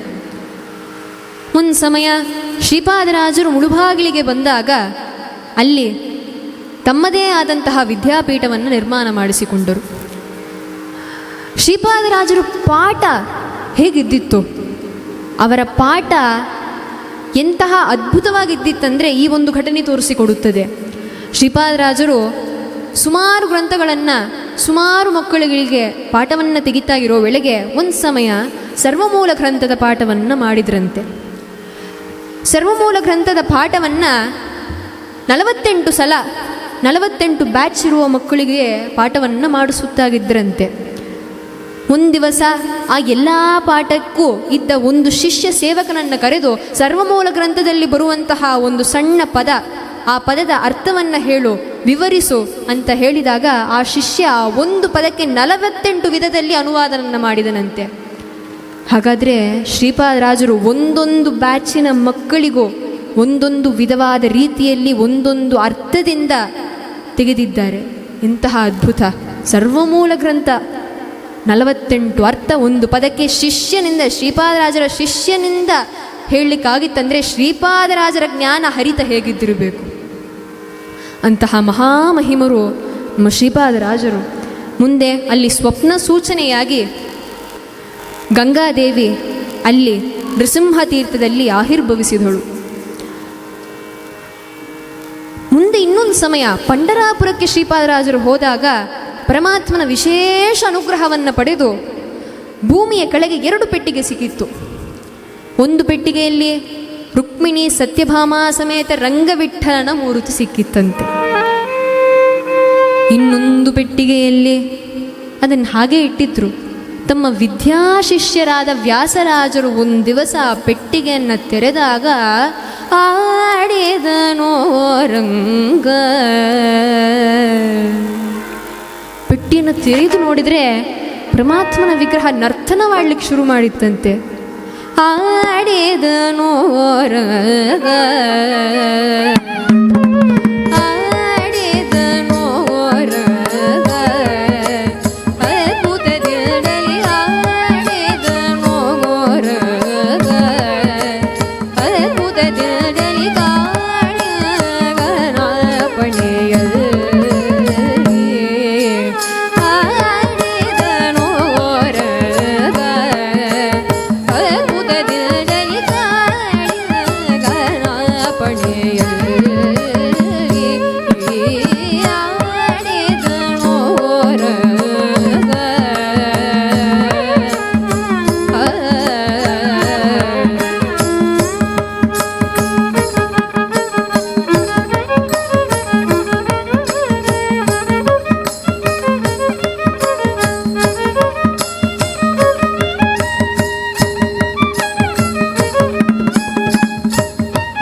ಆ ಒಂದು ದೇವರ ವಿಗ್ರಹ ನರ್ತನವನ್ನು ಮಾಡಿಸಿ ನಾಟ್ಯಶಾಸ್ತ್ರಕ್ಕೆ ವಿರುದ್ಧವಾದ ಒಂದು ಪದವನ್ನು ಹಾಕಿ ಅಲ್ಲಿಗೆ ನಿಂತಿತ್ತಂತೆ. ಶ್ರೀಪಾದರಾಜರಿಗೂ ಶ್ರೀ ವ್ಯಾಸರಾಜರಿಗೂ ಆ ಗುರು ಶಿಷ್ಯ ಬಾಂಧವ್ಯವನ್ನು ಈ ಒಂದು ಘಟನೆ ತೋರಿಸಿಕೊಡುತ್ತೆ. ತಿರುಪತಿ ತಿಮ್ಮಪ್ಪನಿಗೆ, ವಿಪ್ರನಿಗೆ, ವೆಂಕಟಗಿರಿ ರಾಜನಿಗೆ ಬ್ರಹ್ಮತ್ಯ ದೋಷ ಬರಲು ಶಂಕೋದಕದಿಂದ ಅದನ್ನು ಕಳೆದು ಆ ಬ್ರಹ್ಮತ್ಯ ದೋಷದಿಂದ ಪರಿಹಾರ ಮಾಡಿಸಿ, ಅಲ್ಲಿ ತಿರುಪತಿ ತಿಮ್ಮಪ್ಪನಿಗೆ ಸೇವೆ ಪೂಜೆ ನಿತ್ಯವೂ ನಡಿಬೇಕು ಅಂತ ತಮ್ಮ ವಿದ್ಯಾಶಿಷ್ಯರಾದ ವ್ಯಾಸರಾಜರನ್ನು ಕಲಿಸಿಕೊಟ್ಟ ಮಹಾನುಭಾವರು. ಶ್ರೀಪಾದರಾಜರ ಮಹಿಮೆ ಅನೇಕ ಇವೆ. ಅವರು ನಿತ್ಯವೂ ಭಕ್ಷ್ಯ ಭೋಜವನ್ನು ಸ್ವೀಕಾರ ಮಾಡೋದನ್ನು ನೋಡಿ 64 ಬಗೆಯಾದ ಭಕ್ಷ್ಯ ಭೋಜವನ್ನು ಪರಮಾತ್ಮನಿಗೆ ಅರ್ಪಣೆ ಮಾಡಿ ಸ್ವೀಕಾರ ಮಾಡ್ತಿದ್ರು. ಅದನ್ನು ಅಪವಿಚಾರ ಮಾಡಲಿಕ್ಕೆ ಕೆಲವೊಬ್ಬರು ಬಂದಾಗ ಅಪವಿಚಾರ ಮಾಡಿದವರನ್ನು ಜ್ಞಾನಿಗಳು ಎಂದಿಗೂ ಯಾರಾದರೂ ತಮ್ಮ ಶಕ್ತಿಯ ಬಗ್ಗೆ ತಮ್ಮ ಸಿದ್ಧಿಯ ಬಗ್ಗೆ ಅಪವಿಚಾರ ಮಾಡಿದಾಗ ಏನೂ ಮಾಡೋದಿಲ್ಲ, ಸುಮ್ಮನೆ ಇರ್ತಾರೆ. ಬರೀ ಸುಮ್ಮನೆ ಇರಲ್ಲ, ತಾವು ಮಾಡುವ ಕರ್ಮದಿಂದ ಅವರ ಮಾಡಿದ ಆ ಒಂದು ಅಪವಿಚಾರಕ್ಕೆ ಉಂಟಾದ ಎಲ್ಲ ಉತ್ತರವನ್ನು, ಸಮಗ್ರ ಉತ್ತರವನ್ನು ಕೊಟ್ಬಿಡ್ತಾರೆ. ಶ್ರೀಪಾದರಾಜರು ಹಾಗೆ ಮಾಡಿದರು. ಒಂದು ಸಮಯ ತಾನು ಸ್ವೀಕಾರ ಮಾಡಿದ 64 ಭಕ್ಷ್ಯ ಭೋಜವನ್ನು ಹಾಗೆ 64 ವಿಧದಲ್ಲಿಲ್ಲ, ಒಂದೊಂದು ವಿಷಯವನ್ನು ಒಳಗಿರೋ ಒಂದೊಂದು ಪದಾರ್ಥವನ್ನು ತನಿಯಾಗಿ ಬಿಡಿಸಿಟ್ರಂತೆ, ವಾಪಸ್ ತೆಗೆದು. ವಿಜ್ಞಾನದಿಂದಲೂ ಅಸಾಧ್ಯವಾದಕ್ಕಂತಹ ಒಂದು ವಿಷಯವನ್ನು ಬಹಳ ಸಲೇಸಾಗಿ ಮಾಡಿಸಿದ ಮಹಾನುಭಾವರು. ಹೇಗೆ ಸಾಧ್ಯ ಅದು? ಪರಮಾತ್ಮನಲ್ಲಿ ಭಕ್ತಿ ಇದ್ದಾಗ, ಪರಮಾತ್ಮನ ಮೇಲೆ ನಂಬಿಕೆ ಇದ್ದಾಗ, ತಮ್ಮ ತಪಸ್ಸು ಶಕ್ತಿಯ ಬಗ್ಗೆ, ತಪಸ್ಸು ಸಿದ್ಧಿಯ ಬಗ್ಗೆ ನಂಬಿಕೆ ಇದ್ದಾಗ ಜ್ಞಾನಿಗಳು ಹೀಗೆ ಮಾಡ್ತಾರೆ. ಮುಂದೆ ಅರಣ್ಯಕ್ಕೆ ತಗೊಂಡು ಹೋಗಿ ನಿಲ್ಲಿಸಿದ್ರು. ಒಂದು ನೀರೂ ಸಿಕ್ಕದೇ ಇರುವ ಜಾಗದಲ್ಲಿ ನಿಲ್ಲಿಸಿದಾಗಲೂ ಕೂಡ ಅಲ್ಲಿ ಗೋಪೀನಾಥನ ಪೂಜೆ ನಿತ್ಯವೂ ಬಿಡದೆ ಅಲ್ಲಿ ನಡಿಬೇಕು ಎಂಬ ಆ ಒಂದು ಕಾಲದಲ್ಲೂ ಕೂಡ ಪರಮಾತ್ಮನ ವಿಶೇಷ ಅನುಗ್ರಹದಿಂದ ಕರುಣದಿ ತನುಮನ ದನಗಳೆಲ್ಲವೂ ನಿನ್ನ ಚರಣಕಮಲಗೊಪ್ಪಿಸಿದ ಬಳಿಕ ಮರಳಿಯನ್ನ ಮರಳು ಮಾಡುವರೇ ಕೃಷ್ಣ, ಸರಕು ಒಪ್ಪಿಸಿದ ಮೇಲೆ ಶುಂಕ ಉಂಟೆ ದೇವ ಗೋವಿಂದ ಕರುಣಾಕರ ನಿನ್ನ ಚರಣದಡಿಯೊಳಿಟ್ಟು ಕಾಯೋ ಅಂತ ಶ್ರೀಪಾದರಾಜರು ಬೇಡಿದಾಗ ಆ ಒಂದು ಅರಣ್ಯ ಮಧ್ಯದಲ್ಲಿ ಪರಮಾತ್ಮ ಉಂಟಾದ ಆ ಒಂದು ಪದಾರ್ಥಗಳನ್ನೆಲ್ಲ ಕಳಿಸಿದನಂತೆ. ಹೀಗೆ ಅವರ ಮಹಿಮೆ ಅನನ್ಯವಾಗಿದೆ. ಸಾಗರದಂತೆ ಇರುವ ಅವರ ಮಹಿಮೆಯಲ್ಲಿ ನಾವು ಸಣ್ಣ ಪ್ರೋಕ್ಷಣೆ ಮಾಡಿದ್ದೀವಿ ಅಷ್ಟೇ. ಶ್ರೀಪಾದರಾಜರ ವೈಭವ ಎಂಬುದು ದೊಡ್ಡದಿದೆ. ಹೀಗೆ ಎಷ್ಟೋ ಭಕ್ತರಿಗೆ ಅವರ ಅನುಗ್ರಹವನ್ನು ಮಾಡಿಸಿ, ಕೃಪಾ ದೃಷ್ಟಿಯನ್ನು ತೋರಿಸಿ, ಎಲ್ಲರಿಗೂ ಒಳ್ಳೆಯದನ್ನು ಮಾಡುತ್ತಾಗಿ, ಶಿಷ್ಯರಿಗೆ ಒಳ್ಳೆ ಗುರುಗಳಾಗಿ, ಶಿಷ್ಯರನ್ನು ಹಾದಿ ನಡೆಸುತ್ತಾಗಿ, ಮಧ್ವ ಸಿದ್ಧಾಂತದ ಸತ್ಪ್ರಚಾರವನ್ನು ಮಾಡುತ್ತಾಗಿ, ಹೀಗೆ ಶ್ರೀಪಾದರಾಜರು ಅನೇಕ ಪವಾಡಗಳನ್ನು ತೋರಿಸಿಕೊಟ್ರು. ಕೇಳ್ಬೋದು ನಾವು ಶ್ರೀಪಾದರಾಜರಿಗೆ ಯದು ವೈಭವ ಅಂತ. ಶ್ರೀಪಾದರಾಜರು ಎಂಬ ನಾಮ ವೈಭವ, ಶ್ರೀಪಾದರಾಜರು ಅವರಲ್ಲಿ ತುಂಬಿರುವ ಗುಣಗಳು ವೈಭವ, ಶ್ರೀಪಾದರಾಜರು ತೋರಿಸಿಕೊಟ್ಟಂತಹ ಒಂದೊಂದು ಮಹಿಮೆಗಳು ಪವಾಡಗಳು ವೈಭವ, ಶಿಷ್ಯರ ಮೇಲೆ ತೋರಿಸುವ ಕಾರ್ಪಣ್ಯ ವೈಭವ, ಭಕ್ತರ ಮೇಲೆ ತೋರಿಸುವ ಕಾರುಣ್ಯ ವೈಭವ. ಅಷ್ಟೇನು ಶ್ರೀಪಾದರಾಜರು ಅಂತ ಹೇಳಿದ್ರೇ ದೊಡ್ಡ ವೈಭವ. ಅಂತಹ ಶ್ರೀಪಾದರಾಜರ ವೈಭವದಲ್ಲಿ ಇವತ್ತು ಕರೆಂಟ್ ಬೇರೆ ಸ್ವಲ್ಪ ಸ್ವಿಚ್ ಹಾಕ್ಕೊಂಡು ಬರ್ತಾಗಿದೆ. ಯಥಾಶಕ್ತಿ ಸಮುದ್ರದಂತೆ ಸಾಗರದಂತೆ ಇರುವ ಶ್ರೀಪಾದರಾಜರ ವೈಭವದಲ್ಲಿ ಯಥಾಶಕ್ತಿ ಒಂದು ಸಣ್ಣ ಪ್ರೋಕ್ಷಣೆ ಮಾಡಿದ್ದೀವಿ ಅಷ್ಟೇ. ಮುಂದೆ ಈ ಒಂದು ಕಾರ್ಯಕ್ರಮವನ್ನು ನಾವು ಮುಗಿಸೋಣ. ಶ್ರೀಪಾದರಾಜರು ದಾಸ ಸಾಹಿತ್ಯಕ್ಕೂ ಮಟ್ಟು ಇಲ್ಲ ಮಾತ್ರ ಅಲ್ಲ, ವ್ಯಾಸ ಸಾಹಿತ್ಯದಲ್ಲೂ ಅವರ ರಚನೆ ದೊಡ್ಡದಿದೆ. ಜಯತೀರ್ಥರು ರಚಿಸಿದ ಸರ್ವಮೂಲ ಗ್ರಂಥಕ್ಕೆ ನ್ಯಾಯಸುಧೋಪನ್ಯಾಖ್ಯಾಸ ಎಂಬ ಗ್ರಂಥವನ್ನು ಮಾಡಿಸಿಕೊಟ್ಟವರು, ವಾಕ್ವಜ್ರವನ್ನು ಮಾಡಿಸಿಕೊಟ್ಟ ಮಹಾನುಭಾವರು ಅವರು. ಮುಂದೆ ಅನೇಕ ದಾಸಕೃತಿಗಳು, ಗೋಪಿಗೀತೆ, ವೇಣುಗೀತೆ, ಬ್ರಹ್ಮಗೀತೆ ಅಂತ ಅಷ್ಟೊಂದು ದಾಸ ಸಾಹಿತ್ಯ ಪದಗಳನ್ನು, ಉಗಾಭೋಗಗಳನ್ನು, ಹಾಡುಗಳನ್ನು ರಚಿಸಿಕೊಟ್ಟ ಮಹಾನುಭಾವರು. ಮುಖ್ಯವಾಗಿ ಹೇಳಬೇಕಂದ್ರೆ ಅವರ ಮೇರುಕೃತಿ ಮಧ್ವನಾಮ. ಸ್ತ್ರೀಗಳಿಗೂ ವಾಯುದೇವರ ಬಗ್ಗೆ ತ್ರಿವಿಕ್ರಮ ಪಂಡಿತಾಚಾರ್ಯರು ರಚನೆ ಮಾಡಿರತಕ್ಕಂಥ ಸುಮಧ್ವ ವಿಜಯದಲ್ಲಿರುವಂತಹ ವಿಷಯಗಳು, ಮುಂದೆ ರಾಮಾಯಣದಲ್ಲಿ ಬರುವಂತಹ ವಿಷಯಗಳು, ಮಹಾಭಾರತದಲ್ಲಿರುವಂತಹ ವಿಷಯಗಳು, ವೇದದಲ್ಲಿ ಕೊಟ್ಟಿರುವಂತಹ ಮೂಲರೂಪ ವಾಯುದೇವರ ವರ್ಣನೆಯೆಲ್ಲ ಮಾಡಿಸಿಕೊಂಡು ಮಧ್ವನಾಮವನ್ನು ರಚಿಸಿದ್ದಾರೆ. ಅದಕ್ಕೆ ವಿಶೇಷತೆ ಏನಂದರೆ 400 ವರ್ಷದ ಆದಮೇಲೆ ಅವರು ರಚಿಸಿ ಅದಕ್ಕಾದಮೇಲೆ ಅದಕ್ಕೆ ಆ ಫಲಸ್ತುತಿಯನ್ನು ಜಗನ್ನಾಥದಾಸರು ಮಾಡಿಸಿಕೊಟ್ಟಿದ್ದಾರೆ. ಸೋಮ ಸೂರ್ಯೋಪರ ಗತಿಗೋ ಸಹಸ್ರಗಳ ಭೂಮಿ ದೇವರಿಗೆ ಸುರ ನದಿಯ ತಟದಿ. ಅಷ್ಟೊಂದು ಸಿದ್ಧಿಯ ಪಡೆದ ಆ ಒಂದು ಮಧ್ವನಾಮ ಇವತ್ತಿಗೂ ಕೂಡ ಎಲ್ಲರಿಗೂ ಹೇಳುವ ಒಂದು ಶ್ಲೋಕವಾಗಿದೆ. ಎಲ್ಲರೂ ಹೇಳತಕ್ಕಂಥ ಒಂದು ಶ್ಲೋಕ. ಸ್ತ್ರೀಗಳಿಗೂ ಆ ವಿಷಯಗಳು ಸಿಕ್ತಾಗಿದೆ, ಆ ಜ್ಞಾನ ಸಿಕ್ತಾಗಿದೆ ಅಂದರೆ ಆ ಮಹಿಮೆ ನಮ್ಮ ಶ್ರೀಪಾದರಾಜರಿಗೆ ಸೇರಬೇಕಾದತ್ತಂತು. ಅಷ್ಟೊಂದು ಮಹಿಮೆಯನ್ನು ಪಡೆದ ಶ್ರೀಪಾದರಾಜರ ಬಗ್ಗೆ ಹೇಳಲಿಕ್ಕೆ ಮಹಿಮೆ ಸಾಲದೆ, ಮಹಿಮೆ ಸಾಲದೆ, ಮಹಿಮೆ ಸಾಲದೆ, ಮಹಿಮೆ ಸಾಲದೆ, ಮಹಿಮೆ ಸಾಲದೆ, ಮಹಿಮೆ ಸಾಲದೆ. ಅಹಿಶಯನನ ಒಲುಮೆಗೆಲ್ಲ ಮಹಿಯೊಳು ಶ್ರೀಪಾದರಾಯರ, ಅಹಿಶಯನನ ಒಲುಮೆಗೆಲ್ಲ ಮಹಿಯೊಳು ಶ್ರೀಪಾದರಾಯರ. ಮಹಿಮೆ ಸಾಲದೆ, ಮಹಿಮೆ ಸಾಲದೆ, ಅಹಿಶಯನನ ಒಲುಮೆಗೆಲ್ಲ ಮಹಿಯೊಳು ಶ್ರೀಪಾದರಾಯರ. ಮಹಿಮೆ ಸಾಲದೆ, ಮಹಿಮೆ ಸಾಲದೆ, ಇಷ್ಟೇ ಮಹಿಮೆ ಸಾಲದೆ, ಮಹಿಮೆ ಸಾಲದೆ. ಮುತ್ತಿನ ಕವಚ ಮೇಲ್ಕುಲಾಯಿ ರತ್ನ ಗೆದ್ದಿದ ಕರ್ಣ ಕುಂಡಲ, ಮುತ್ತಿನ ಕವಚ ಮೇಲ್ಕುಲಾಯಿ ರತ್ನ ಗೆದ್ದಿದ ಕರ್ಣ ಕುಂಡಲ. ಕಸ್ತೂರಿ ತಿಲಕ ಶ್ರೀಗಂಧಲೆ ಪನ ವಿಸ್ಮರದಿಂದ ಮೆರೆದು ಬರುವ. ಮಹಿಮೆ ಸಾಲದೆ, ಮಹಿಮೆ ಸಾಲದೆ, ಮಹಿಮೆ ಸಾಲದೆ, ಮಹಿಮೆ ಸಾಲದೆ. ವಿಪ್ರಗೆ ಬ್ರಹ್ಮತ್ಯ ದೋಷ ಬರಲು ಶುಭ್ರ ಶಂಕೋಧಕದಿ ಕಳೆಗೆ, ವಿಪ್ರಗೆ ಬ್ರಹ್ಮತ್ಯ ದೋಷ ಬರಲು ಶುಭ್ರ ಶಂಕೋಧಕದಿ ಕಳೆಗೆ. ಅಪ್ರಭುತರು ದೋಷಿಸೆ ಕಪ್ಪು ಬಸನ ಹಸನ ಮಾಡಿದ. ಮಹಿಮೆ ಸಾಲದೆ, ಮಹಿಮೆ ಸಾಲದೆ, ಇಷ್ಟೇ ಮಹಿಮೆ ಸಾಲದೆ, ಮಹಿಮೆ ಸಾಲದೆ. ಹರಿಗೆ ಸಮರ್ಪಿಸಿದ ನಾನಾ ಪರಿಯ ಶಾಖಗಳನ್ನು ಪೂಜಿಸಿ, ಹರಿಗೆ ಸಮರ್ಪಿಸಿದ ನಾನಾ ಪರಿಯ ಶಾಖಗಳನ್ನು ಪೂಜಿಸಿ. ನರರು ನಗನು ಶ್ರೀಕೃಷ್ಣನ ಕರುಣದ ಹುಸಿಯ ಮಾಡಿದ, ನರರು ನಗನು ಶ್ರೀಕೃಷ್ಣನ ಕರುಣದ ಹುಸಿಯ ಮಾಡಿದ. ಮಹಿಮೆ ಸಾಲದೆ, ಮಹಿಮೆ ಸಾಲದೆ, ಇಷ್ಟೇ ಮಹಿಮೆ ಸಾಲದೆ, ಮಹಿಮೆ ಸಾಲದೆ, ಮಹಿಮೆ ಸಾಲದೆ, ಮಹಿಮೆ ಸಾಲದೆ, ಮಹಿಮೆ ಸಾಲದೆ, ಮಹಿಮೆ ಸಾಲದೆ. ಅಹಿಶಯನನ ಒಲುಮೆಗೆಲ್ಲ ಮಹಿಯೊಳು ಶ್ರೀಪಾದರಾಯರ.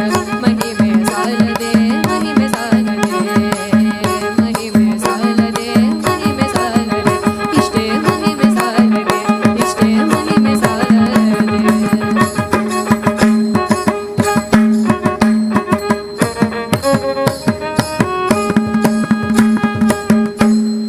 ಶಿಷ್ಟ ಜನರು ಗಳಿಗೆ ಸತತ ಇಷ್ಟಾರ್ಥಗಳನ್ನೇ ಕೊಡುವ ವೈಷ್ಣಿ ಸತ್ಯ ಸಮೇತ ಕೃಷ್ಣ ನಿನಗೆ ಮಗಳು. ಶಿಷ್ಟ ಜನರು ಗಳಿಗೆ ಸತತ ಇಷ್ಟಾರ್ಥಗಳನ್ನೇ ಕೊಡುವ ವೈಷ್ಣಿ ಸತ್ಯ ಸಮೇತ ಕೃಷ್ಣ ನಿನಗೆ ಮಗಳು. ಕಲ್ಲ ಶ್ರೀ ವ್ಯಾಸಯತಿಗಳ ಪಲ್ಲಕ ಪೀಠಪತಿಗಳ ಚಲ್ಲಾಗೆ ಪೂಜೆ ಕೂಪ ಪ್ರಸನ್ನ ಕೃಷ್ಣಗೆ ಮಗಳು. ಪ್ರಸನ್ನ ಕೃಷ್ಣಗೆ ಮಗಳು, ಪ್ರಸನ್ನ ಕೃಷ್ಣಗೆ ಮಗಳು.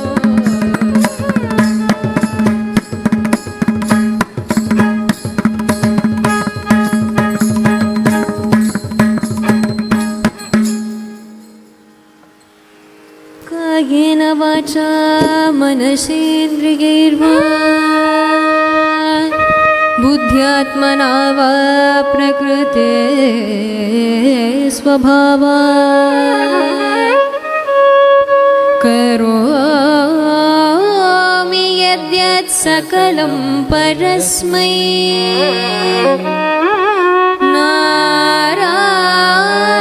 नारायणायति समर्पयामि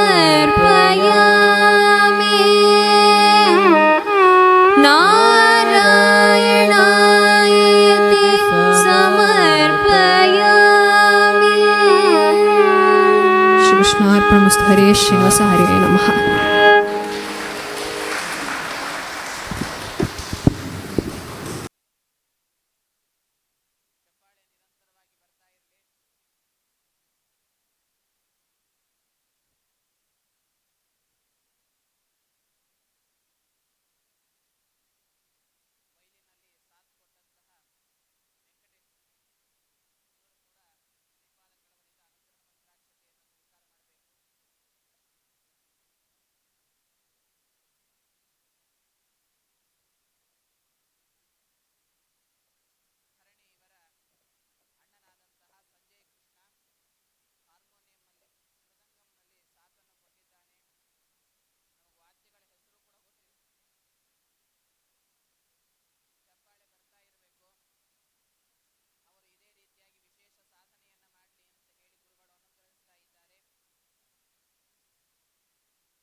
ಶ್ರೀ ಶ್ರೀಪಾದರಾಜ ಮಠಾಧೀಶರಾದ ಶ್ರೀಪಾದಂಗಳವರಿಗೂ ಮುಂದೆ ಶ್ರೀ ಅದಮಾರು ಮಠಾಧೀಶರಾದ ಶ್ರೀಪಾದಂಗಳವರಿಗೂ ನಮ್ಮ ಶಿರಶ್ಶಾಷ್ಟಾಂಗ ದಂಡಪ್ರಣಾಮಗಳನ್ನು ಸಲ್ಲಿಸುತ್ತಾ ಮುಂದೆ ಈ ಒಂದು ಹರಿಕಥಾ ಕಾರ್ಯಕ್ರಮವನ್ನು ಮುಂದುವರಿಸುತ್ತೇವೆ.